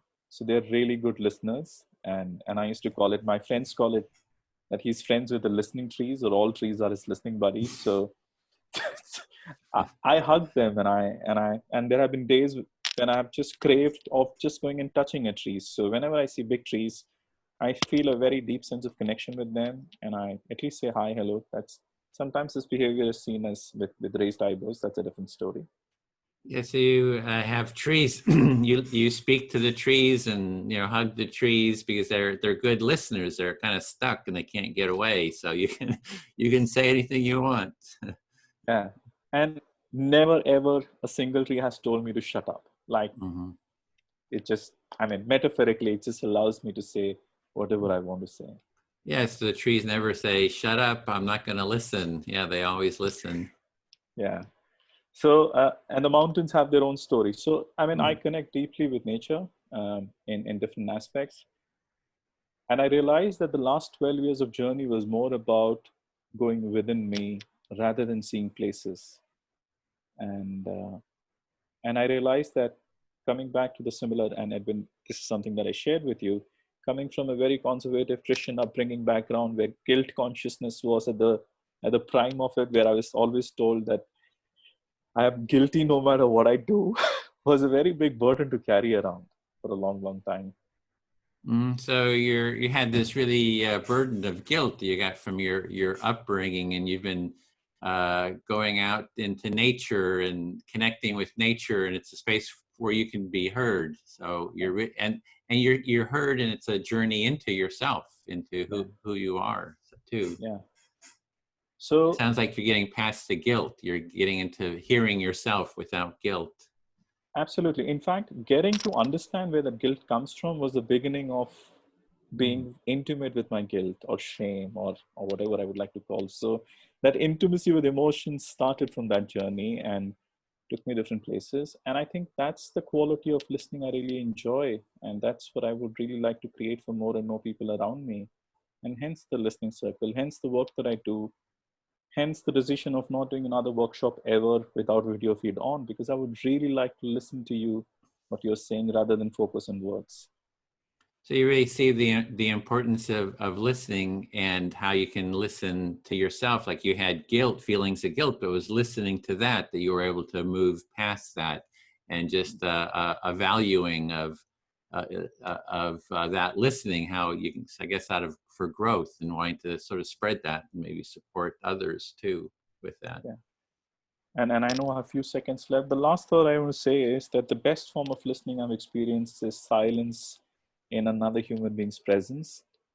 And it's rare when it happens, but when it happens, it's one of the most beautiful experiences that I have with another human being. And I've had few moments in my life when I've been received in silence with care, with compassion, with consideration, with focus on me. So that's the ultimate form of listening that I've experienced in the nature and other human beings. And I really enjoy that quality of listening. So the kind of the ultimate listening has been in nature. We've been heard, as well as just being present with someone else. Even though speaking is just being present and really feeling very deeply heard. Yeah. And that's where the nonverbal part comes in beautifully. Just a pat or just a smile or just that eye contact, I think, speaks much more than any words could say. And so kind of those physical emotions of a pat, somebody looking at you can just convey that listening more deeply than any words. Yeah, that's and a real appreciation of that presence. Yeah. Yes. Okay. Great. Joshua, you. Yes. I will listen. It's funny what Anish was talking about. Reminded me of my friend Harold, who I was talking about. He was like a super seeker, quester, and that's what I kind of saw myself as a seeker. And you're traveling, seeking, so the meaning of life. And he had that same seeking. I think that's what one of the things that kind of had our friendship. We both had that quality. Yeah, so Anish, when he was talking, it was reminding you of your friend Harold as a seeker, a super seeker, and that you yourself have that same quality. And he talked. I remember Anisha's story brought up a story that he told me. He said he had gone to college 6 years, didn't get a degree, and then he went to become a dishwasher. And he spent like a year or something being a dishwasher. You wanted to just undo everything. It's kind of like Anish, undo the guilt, just undo everything. And he came to a point where he just undid everything. And he said he would do his job, and he'd come home and he'd just sit there and just be present. Yeah, so Anisha's story again reminded you of Harold and how, for 6 years he went to the school, to university, but didn't get a degree, decided he wanted to become a dishwasher, and his goal was to undo everything. And so he got to this point. Yeah. Yeah, exactly. And so he'd be sitting, he'd be sitting at home, and he just wouldn't just sit there, and friends would come over and they'd sit down next to him and they wouldn't talk. They just be present with each other.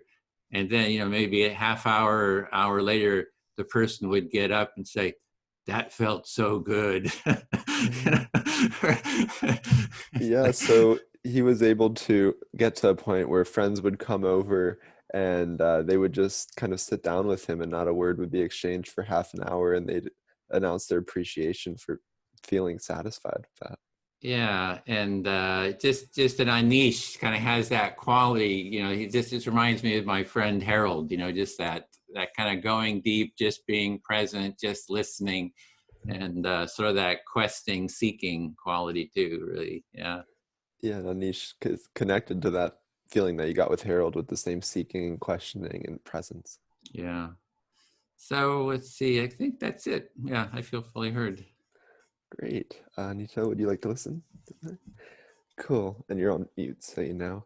And so, yeah, again, Anish reminded, I think we felt the same thing with the nature connection, tree connection, definitely hug trees, and I'm sure people have thought some things.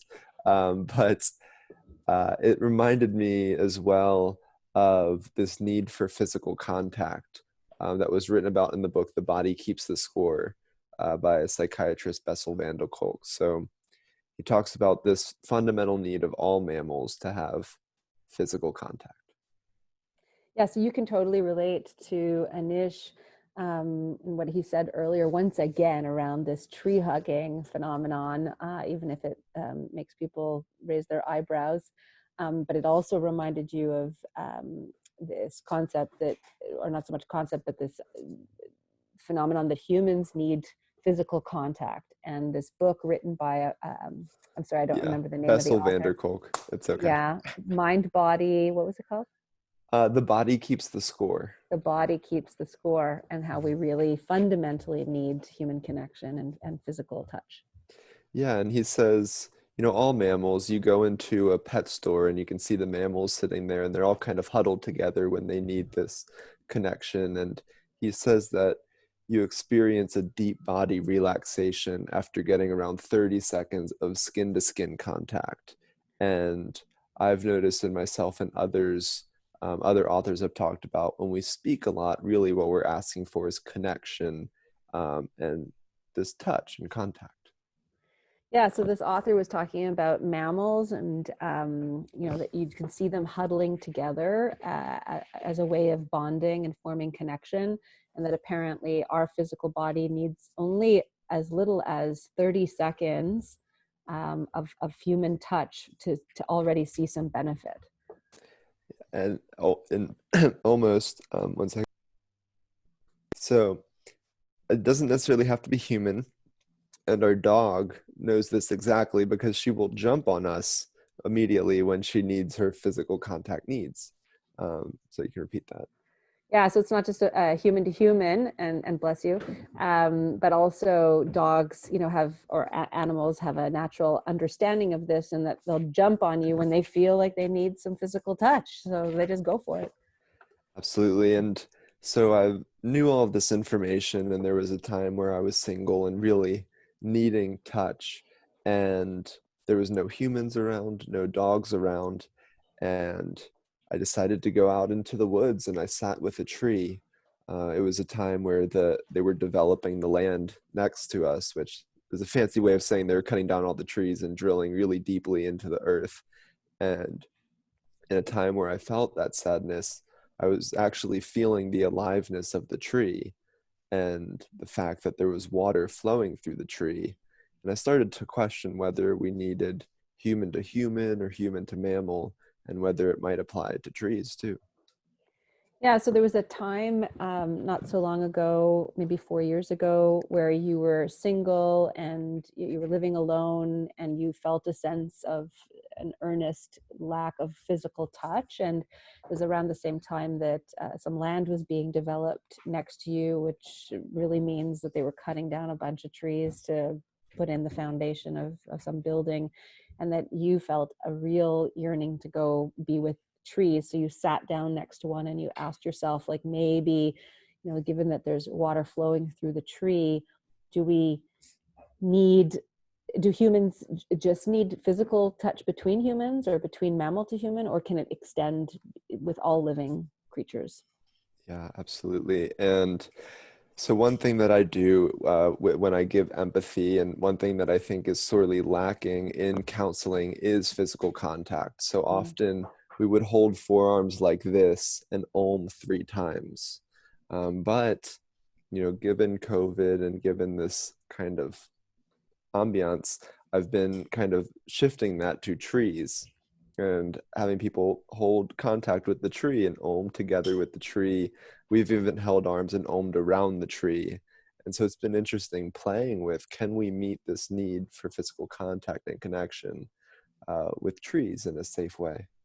So you've noticed that in counseling that one of the limitations is that there's not enough physical contact between sort of the clinician and the patient necessarily, and that even though you have a stance that sort of allows some degree of connection, you know, is that enough? And then now within the context of COVID, where we're, you know, afraid to touch each other or not allowed to touch each other and social distancing, you're really wondering whether or not there's an opportunity there to explore how life, physical systems, trees can maybe bridge a gap of a human need for touch.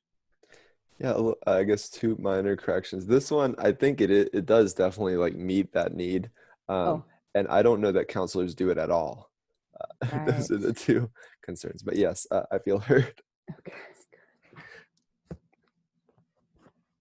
5 more minutes. Okay. Oh, so is that me? Edwin, Listening. I am so delighted by all the conversations about trees because I don't share that. I love trees, but I don't have that kind of direct physical experience with that. But one of my dearest friends from high school that lives in Ottawa has always loved trees. And I think you've gifted me with a unique set of experiences that now allow me to appreciate her appreciation for trees.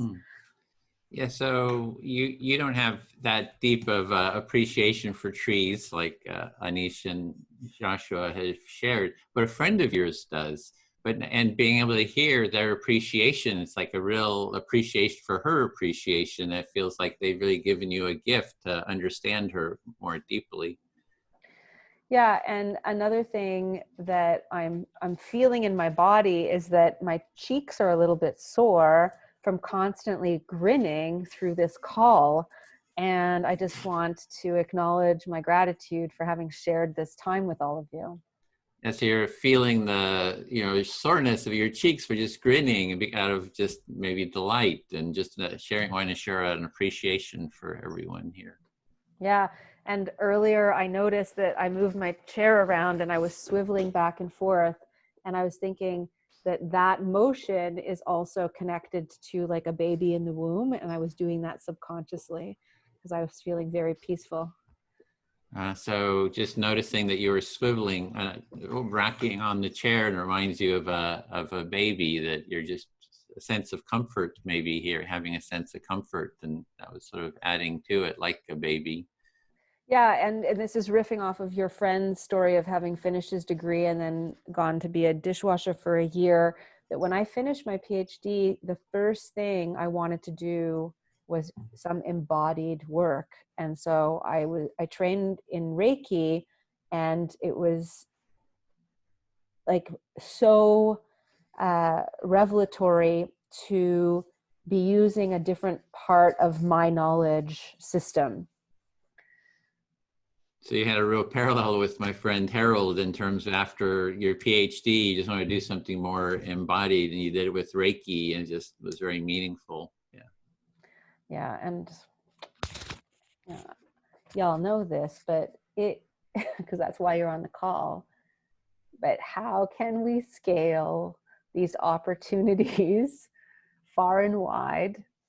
And then maybe a more critical question is there anything about the empathy circles and who it's attracting now that is exclusive in any way? We're all professionals with educations. I don't know if that's everywhere across all of the domains of the empathy circles that you've run so far, but like, how can we, encourage everyone to participate so that it's a really inclusive practice? Yeah, so you're sitting with the question of how do we scale this, and how do we bring it to a lot of different people? So that thing I was talking about, where like everybody to be able to do it, and so just sitting with the question, like, how do we scale this, make it more inclusive, bring more variety of people into it? Yep, I feel heard. There we Okay. go, right on time, like a Swiss Oh, cheese. and that's I'm going to hit the close room, so that gives us 1 minute before we're sent back. So, well, thanks, everyone. Thanks for facilitating, Anish. Yeah, thank you. Fun time. You're muted, Anish. Yeah, I'm just so amazed at how the four of us ended here. I mean, in my head, sometimes things don't make sense, and it's okay. I'm not trying to figure out everything in my life, but I have so much gratitude for what happened in the circle today. It was special. Me too. Yeah. Edwin, you got to get Zoom to make a circular screen for us. That would be good. Yeah. A little circle. Exactly. It could. Yeah. Wonderful. Right. Happy to continue discussing this all with you guys. All right. See you in the main room. See you.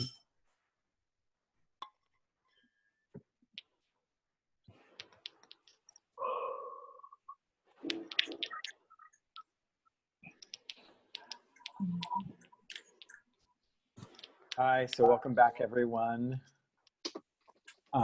Okay, so this time that we have remaining is for kind of debriefing our experience of the listening circle practice. And the debrief question is, how was your experience and how might it have changed your thoughts or feelings about facilitating? And I guess another thing we've added is, how does deep listening fit with the core values of a culture of empathy? So it's kind of two questions. Natalia.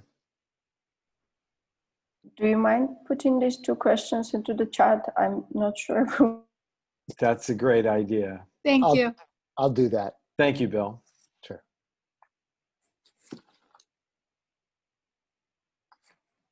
So anyone?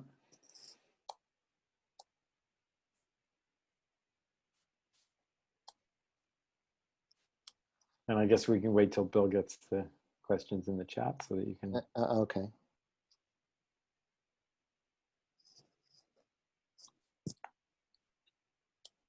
I mean, we can start with how was your experience?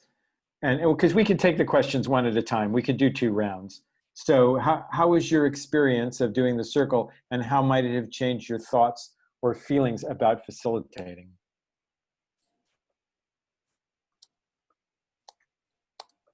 Yeah, Joshua.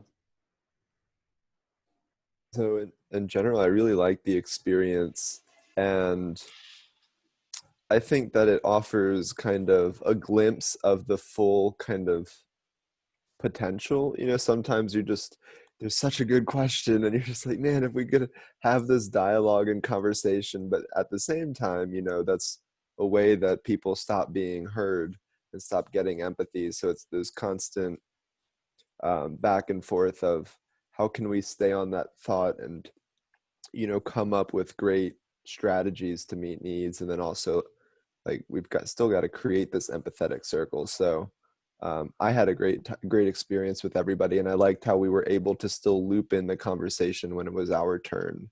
And I think that just comes naturally, that if you want to continue it, you can continue it in your time. Thank you.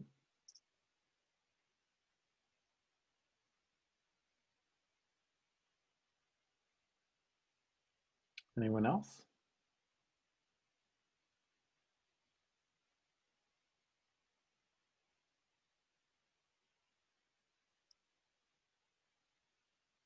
So maybe for efficiency, I'll just call on people and we can go through and hear your, because we do want to hear from everybody. So maybe Anita, could you go next? Sure. I loved the session and the empathy circle that I participated in. And I see not only the external value for anybody who's joining an empathy circle to participate, and that's wonderful in and of itself, but very selfishly, I also am very attracted to getting this facilitation under my belt, because I see how much I absolutely adored participating. So I feel like this is something that will bring more joy into my life and also be valuable to people who participate. So it's just ratcheted up my enthusiasm. Thank you. Zach? You're muted, Zach, or we can't hear you. You're not muted, but we're not hearing you. Thanks. I have a manual mute button on my microphone. Thanks. Yeah, no, it was great to reconnect with the experience. How did the experience affect my perception of facilitation? I'm not exactly sure if I have a cogent or insightful answer to that. You know, but I think that the format certainly connects with the values of culture of empathy. And I think one value that I was down for, I'm sorry, Lou, could you come back to me? Sure, yes, I'd be happy right. to do that. Thanks. MJ. Yeah, I found that experience such a pleasure as usual. It's so nice to connect with new people, and it's like give me I'd like to learn a lot about the potential of these circles and how they can be applied in the future. Okay.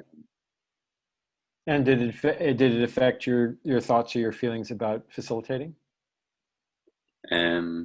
Yeah, it does make me want to be able to share it more. Definitely, I'd love to be able to pass it on. Thank you. Okay, Katrina. Yeah, it was really interesting to hear from Karen about what she's doing and reaching out to French-speaking people in Africa, and how she's taking her experiences in the English-speaking circles to the French-speaking circles and finding, even if it's the same topic, it's a very different experience. So that was very interesting and kind of opened my mind to the possibilities of taking empathy circles to people I know who live in different countries like Spain, and also the English-speaking people that I know in South Africa, and it just seemed like quite an exciting prospect that I hadn't even thought about until this evening. So thank you. Okay. Thank you. Karen.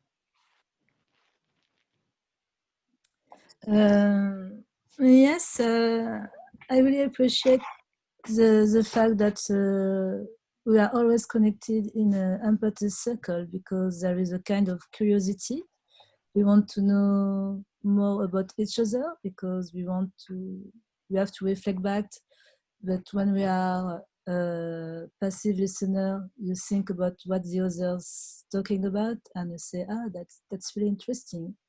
And I was lucky to be with Anne, and I know Anne very well because we're doing empathy circles together during something like 2 months, I think, and we have a strong connection each other, and it's a real pleasure to be with her, and that helps me a lot to be more familiar and confident with facilitation. I think that knowing each other that kind of way, it's really helpful to be more confident in facilitating. Thank you. Thank you. Charlotte.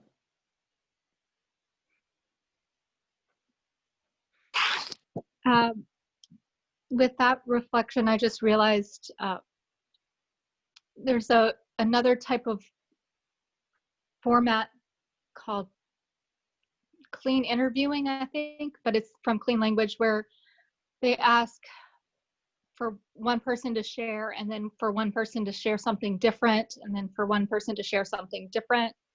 And we didn't use that format, but I've got that within our 4 people. I got one person shared and one person shared something different, and same, and so same and different were there in the circle. I liked, or similar and different were all there and all respected. Thank you. Okay, thank you. Sarah?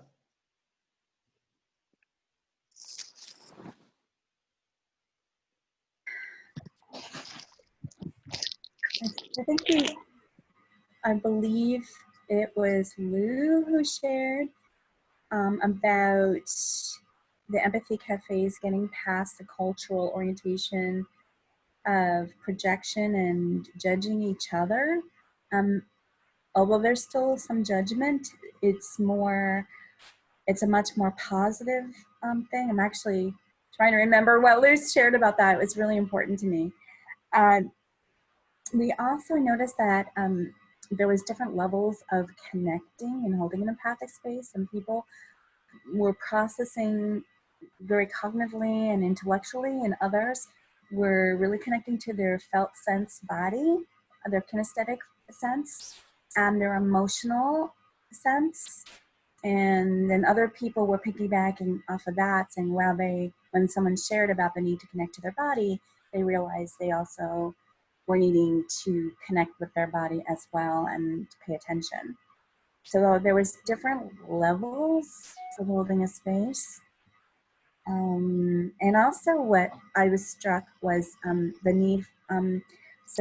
We had one of our members was from another country, and I realized that maybe sharing about the US, that's very specific to the US, and that I was hoping in the future that there might be some, context so that, because I can understand if I was hearing about news from another country, I would want to go look something up to understand it better. Thank you.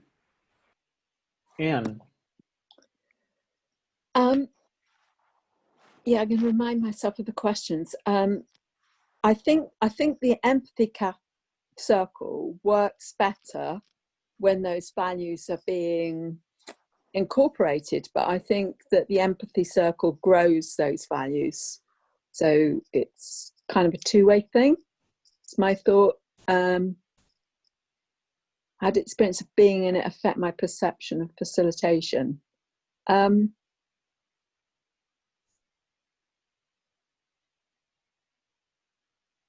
But it can feel quite different facilitating to just being in one, I think. And it's quite nice not to be facilitating and being able to be kind of more observant on the whole thing that's going on. Yeah. But I think it's great. Okay, thank you. It's good to be around and learn from other facilitators always. Great. Yeah, and Anita just put in the chat that she has to go. So thank you, Anita. See you Thursday. Natalia. Thank you, Lou. Yeah, I guess the answer of how did the experience affected my perception is I got more reassurance that openness and curiosity will get us through borders and through cultural differences. And this sense of interconnectedness as we are all human beings. So yeah, I'm closing with reassurance. Thank you. Thank you. Anish? Wow. So first of all, apologies for not having the video on. There is a power outage. We don't have electricity at this moment. Natalia and I are in the same house, in the same room at this moment. So this is my first time facilitating a circle, and I just finished the facilitator training in the last cohort. And I've been holding empathy circles in my personal space with Natalia for the last 4 months, but in a very, very different format, which is free-flowing, more based on MVC principles, empathic presence, and all of that. And I'm able to see the difference between this practice of a structured dialogue, and I understand how much there is more that comes through this process. And today, my understanding and my respect for the process has just gone much, much, much more deeper. In the beginning, I was donning the hat of a facilitator. 15 minutes, 20 minutes into the conversation, I forgot that I was a facilitator and I felt part of the process. So the process became me and I became part of the process. Of course, there were sometimes reminders of the 5 minutes that I had to measure and all of that. And yet there was flow, and yet there was deepening of conversation. So today was absolutely a phenomenal experience for me to really go in depth. And I think that's also because of the quality of experience and skills that was there in the room with people. So, so that's my idea of how I experience, how I connect with the perception of facilitation of circles. I earlier thought that a facilitator is either in or out of it. And this is not neither. This is a beautiful bridge between the two processes. I really enjoyed it today. And of course, all the values are something that I experience in the circle. So I'm a core believer. I'm going to shut up now. Thank you, Anish. Edwin. Yeah, for me, we explored the topic of listening. So looked at it came at it from a lot of different directions. There was something about listening, nature listens, but that nature listens to us, which I hadn't thought about before, and about presence. And so it was just this exploration from a lot of different points of view. And the process, I just really noticed how it created a sense of presence and connection with everyone, and getting to know everyone more deeply. I just learned so much more about each person that participated. And the last question we had in the group was, how do we scale this? So I think that ties in with the facilitation, just sitting with the question of how do we get more people involved. And so I was glad that question came up. It wasn't mine, it was somebody else. So I was glad somebody else was thinking about that. And there's also, the sense that with taking care of the technical issues, maybe the facilitation, there was some issues I had to deal with that sort of distracts from being totally involved. So I sort of noticed that part, that comes up quite a bit. So it's nice not to have all the responsibilities, that they're sort of shared. So that's it for me. Thanks. Bill? Well, I have big appreciation to the people in my circle for making it so easy on me. That is true. When you are a facilitator, you have sort of a split focus, and if everybody kind of goes along and kind of knows the process, it makes it much easier. So I really appreciated that. And then also, hearing from each person, sharing a little bit more of their journey. Some of the people I've been in circles with before, and so I'm getting to know them better and to understand that and appreciate it and respect their journeys. Really have an appreciation for it. So I was really happy, and I felt that the other people were enjoying the process too. And if that happens, then I feel I've kind of done my job as a facilitator. So that's it. Thank you, Bill. Zach, come back to you. You're muted still. Yeah. All right. Thanks. All right. So, I think one thing that's worth naming is, my experience today was, I've been doing empathy circles for some time. I've done a number of them, and I facilitated a number of them, and I just really appreciate how the opportunity today just felt so much more practical and normal. I would feel like a bit of anticipation anxiety, before doing them, in the past, not because it's, I'm worried, in particular, but just it's still a new thing. And I didn't really experience that today. And I just want to note that and appreciate that. And also, I want to appreciate how, in the small group, I got to hear, from people who really have a lot of attention to sensations in their body and their body awareness, which for me at this point, I think I'm someone who has a lot of body awareness, but I'm very neutral often in those sensations, and so I'm really curious about how that might change over time. If I'm really listening and reflecting people talking about their experiences in their body, whether that could shift my experience inside of my body. And I look forward to, reporting on that if I notice anything. So thanks. Thanks, Zach. So for me, I loved the circle that I was in, and I love getting to know new people. And I think I wanted to speak to something that Sarah said about judgment and whether the circle is free of judgment or not, which is actually something that Zach brought up during our circle.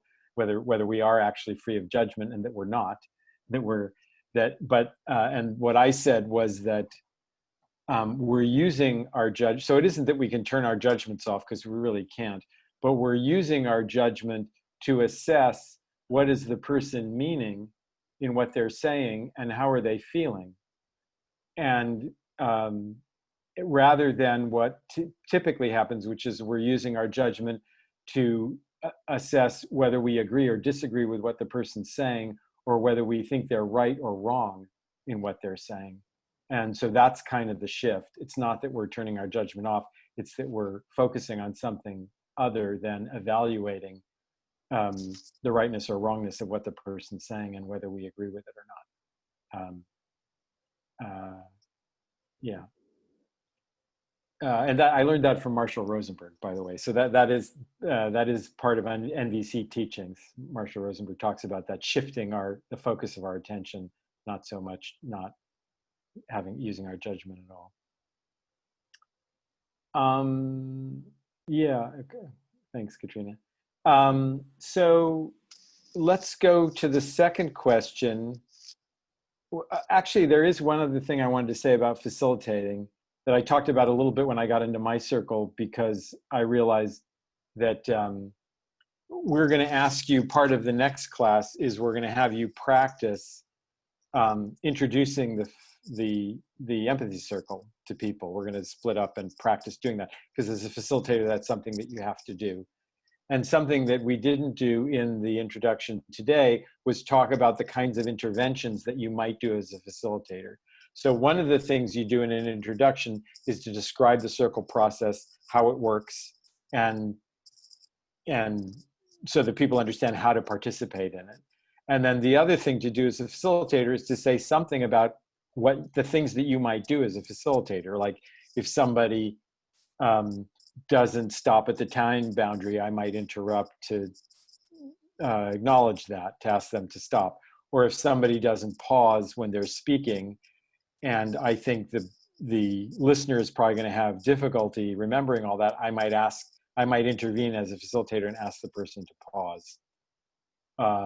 Or if the listener responds with a question or a comment or something other than just reflecting back what the person is saying, that I might name that and ask them to just acknowledge that, that happens, that's our habit, is that we do that, and to ask people to do something different, to just reflect what they're hearing. So that's something that a facilitator does during the introduction also, to actually prepare people for when you do intervene. So it's not so shocking. Okay, so the second question then, and we have about 15 minutes left, so we've got time.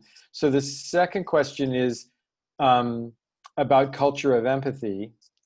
How does the empathy circle connect with the values of a culture of empathy? So really, we're just looking for your reflections on those values and how the empathy circle supports them. Your thoughts about that.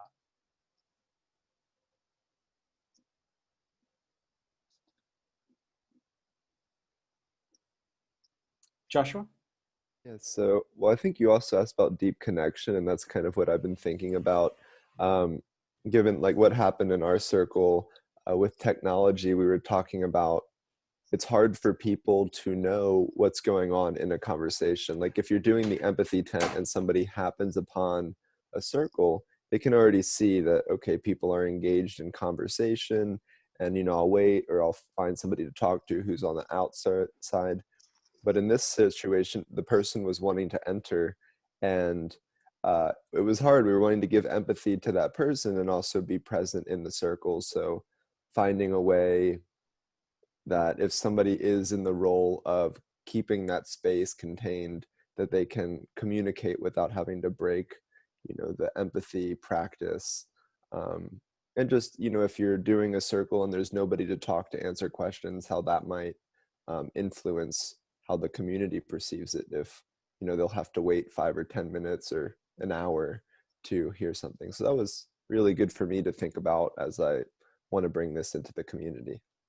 So that's if an empathy circle is happening in a public space, the kind of thing you're describing could happen. Well, no, it happened here too, Okay. virtually, somebody wanting to enter. So how to set up that space so that you have a safe container that everyone kind of knows what to expect or why they might not be able to join for some reason. Got it. Okay.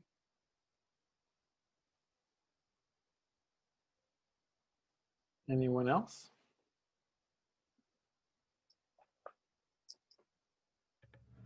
Lou, could you restate the question actually? Sure. So it's just a time to reflect more on the values of a culture of empathy. So curiosity, honesty, mutuality,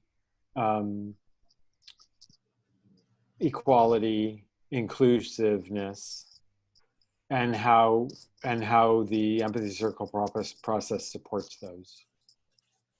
Sure.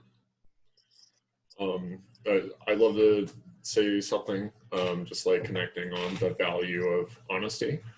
And, you know, because I understand, like, one of the big, you know, questions that is being posed to us as society right now is kind of the idea of like how different ideas or fake news can like pose threats like to us and our communities.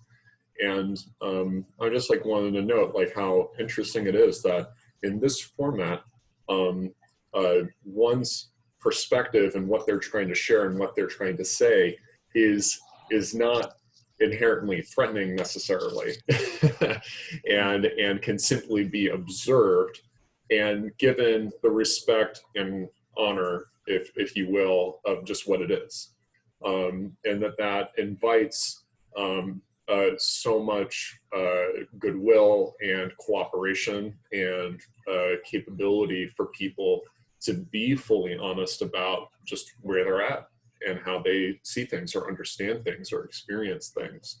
And from that basis, then communities can work to make decisions and continue building a context in which, you know, more and more people feel fully included and seen. Thanks, Zach.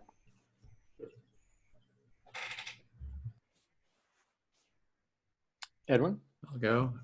Yeah, so how the empathy circle relates to a culture of empathy and the values. You know, we had empathy as one of the values.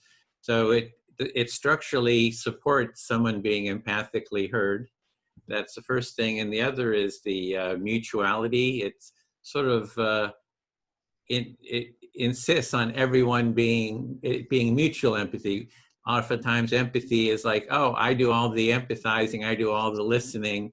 Everybody says, I don't want to do this anymore because I'm kind of tired of just not being heard myself. But the mutuality, it kind of shows that quality of mutuality. So those are kind of two things that come up for me.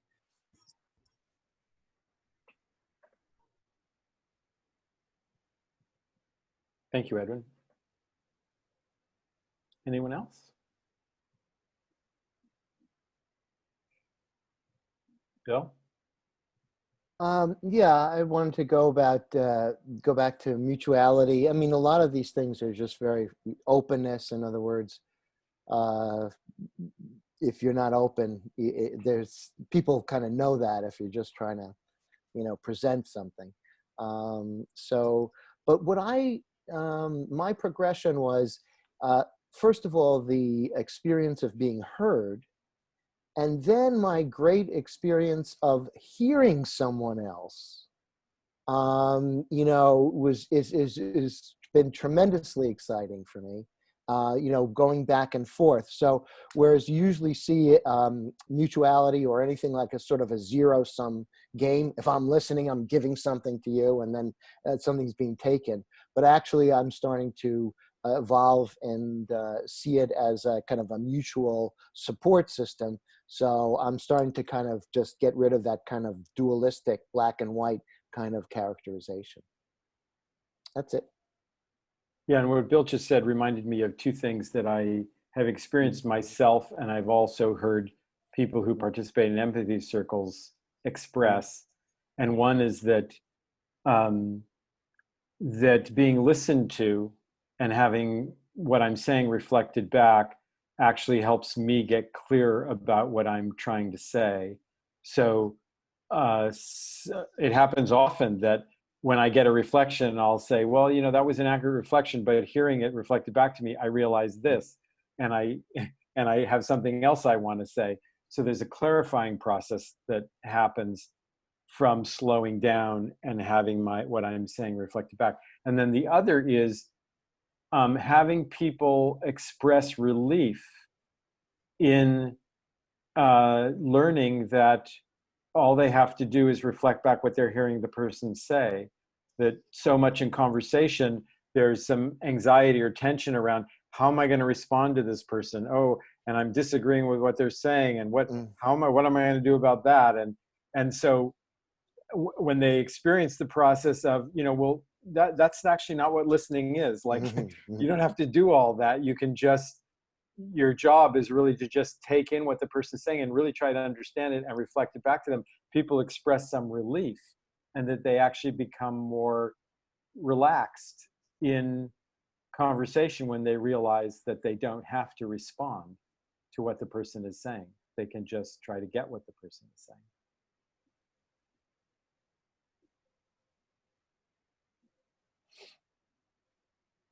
Yeah, Anish.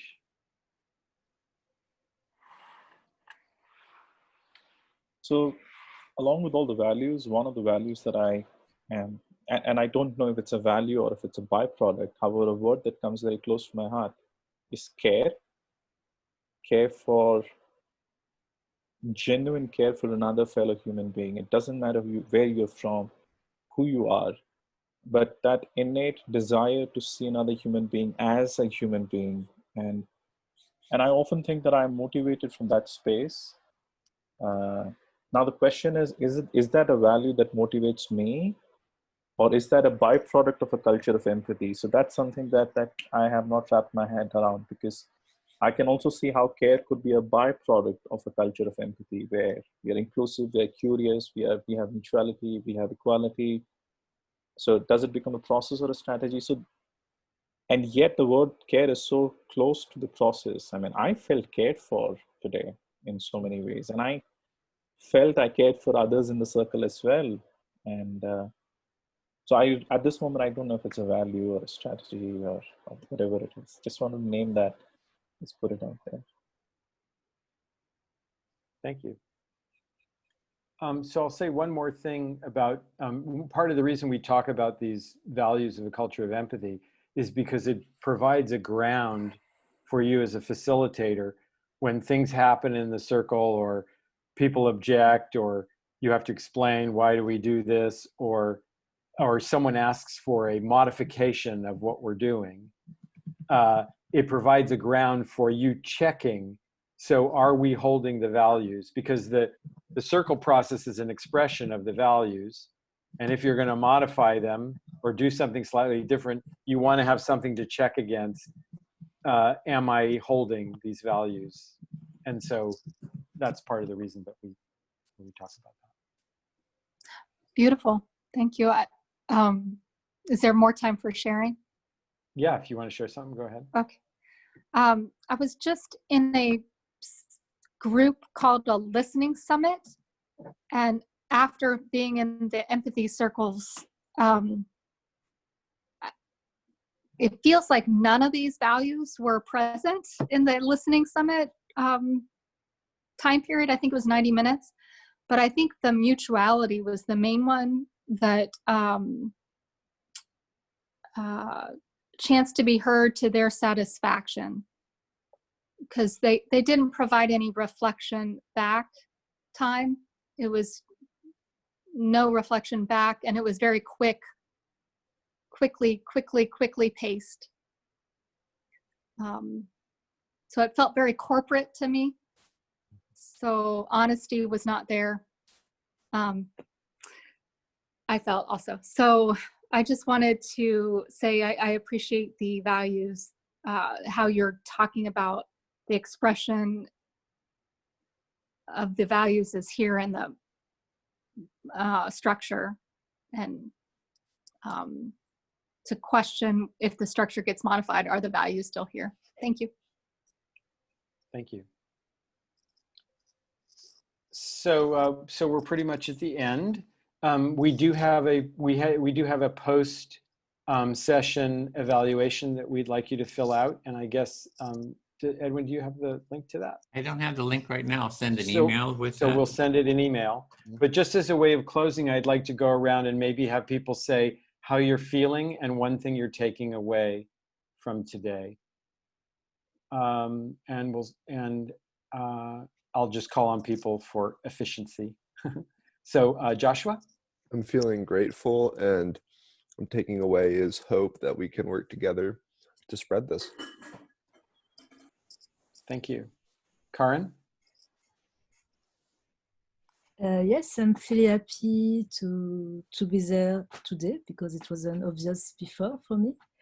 And what I'm taking with me is that we are a global movement, and together we are strong. And this is the richest part of the movement with the empathy, I think. Thank you. Thank you. Zach?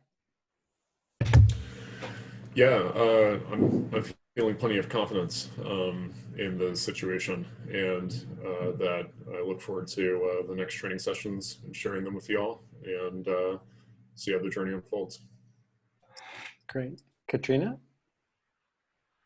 Yeah, there's a word, and I can't think what it is, for the creation of a space that is conducive to diving deeper, and so and it was something about the way that we started with that 1 minute of reflection. For me, that was very powerful because it just brought up a lot of things that I hadn't even been aware that I was thinking of, which I was able to then share in the circle. So thank you. And I still don't know what the word for that is. Maybe somebody else does.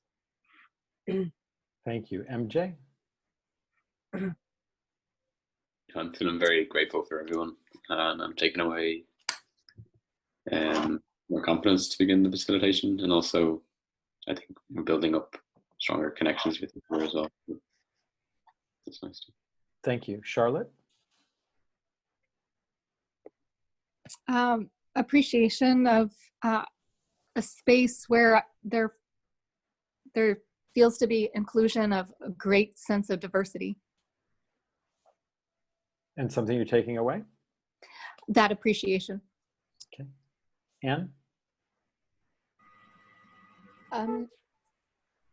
Yeah, I appreciate diversity here amongst us, and all that's gone into this, and the values.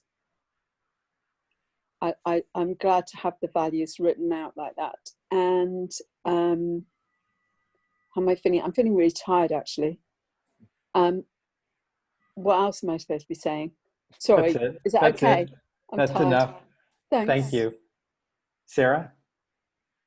I'm really grateful for a huge takeaway about empathy cafes and the positive use of judgment to assess what a person's meaning and feeling, rather than whether they're right or wrong, or whether we agree or not. That's a huge takeaway. I love that shift to focus and attention, as we shared, and I guess my takeaway is also appreciation and gratitude here. Thank you. Natalia?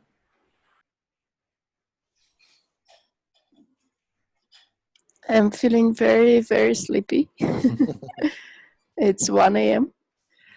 And I'm taking away the joy of togetherness and celebration of diversity. Thank you. Anish?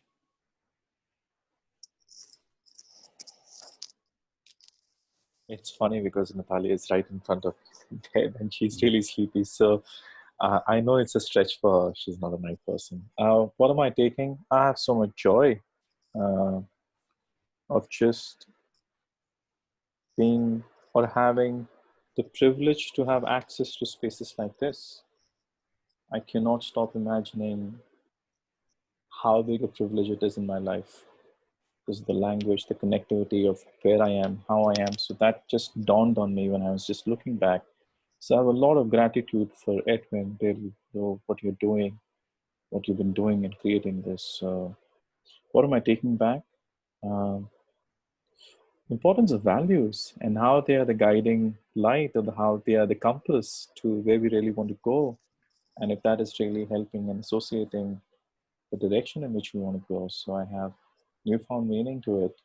I've been hearing about it for a decade now, but how they can be core values. So really enjoying that. Thank you. Edwin? Let's see, for me, it's a real appreciation to have this shared direction, shared vision, that everyone appreciation for everyone taking part and sort of moving together in what I would see as a constructive direction for humanity. And what I take from it is a sense of hope, optimism, energy, yeah, happiness. Bill? Well, yeah, I will piggyback on what Edwin said. Every time, even though you're quote unquote a facilitator, there's a certain amount of vulnerability and openness that you do have. And when I did that, what I was really touched by was the strength and support that I got from everybody else. So I am feeling that I really think that sort of pro-social positive energy is part of each and individual human being. And I just really appreciated it. And I had another chance to experience that support. I'm very grateful. Thank you. Yeah, and I'm also just filled with a lot of gratitude. And what I'm taking away is the deep satisfaction that I feel when I watch people listen to each other carefully, which I get to do in an empathy circle. It really fills me with hope and nourishment. So thank you everyone for participating today, especially those who are up super late in India and in Europe. And we'll see you Thursday. Goodbye. Bye everyone. Thank you. Bye, thanks. Thank you. Bye-bye.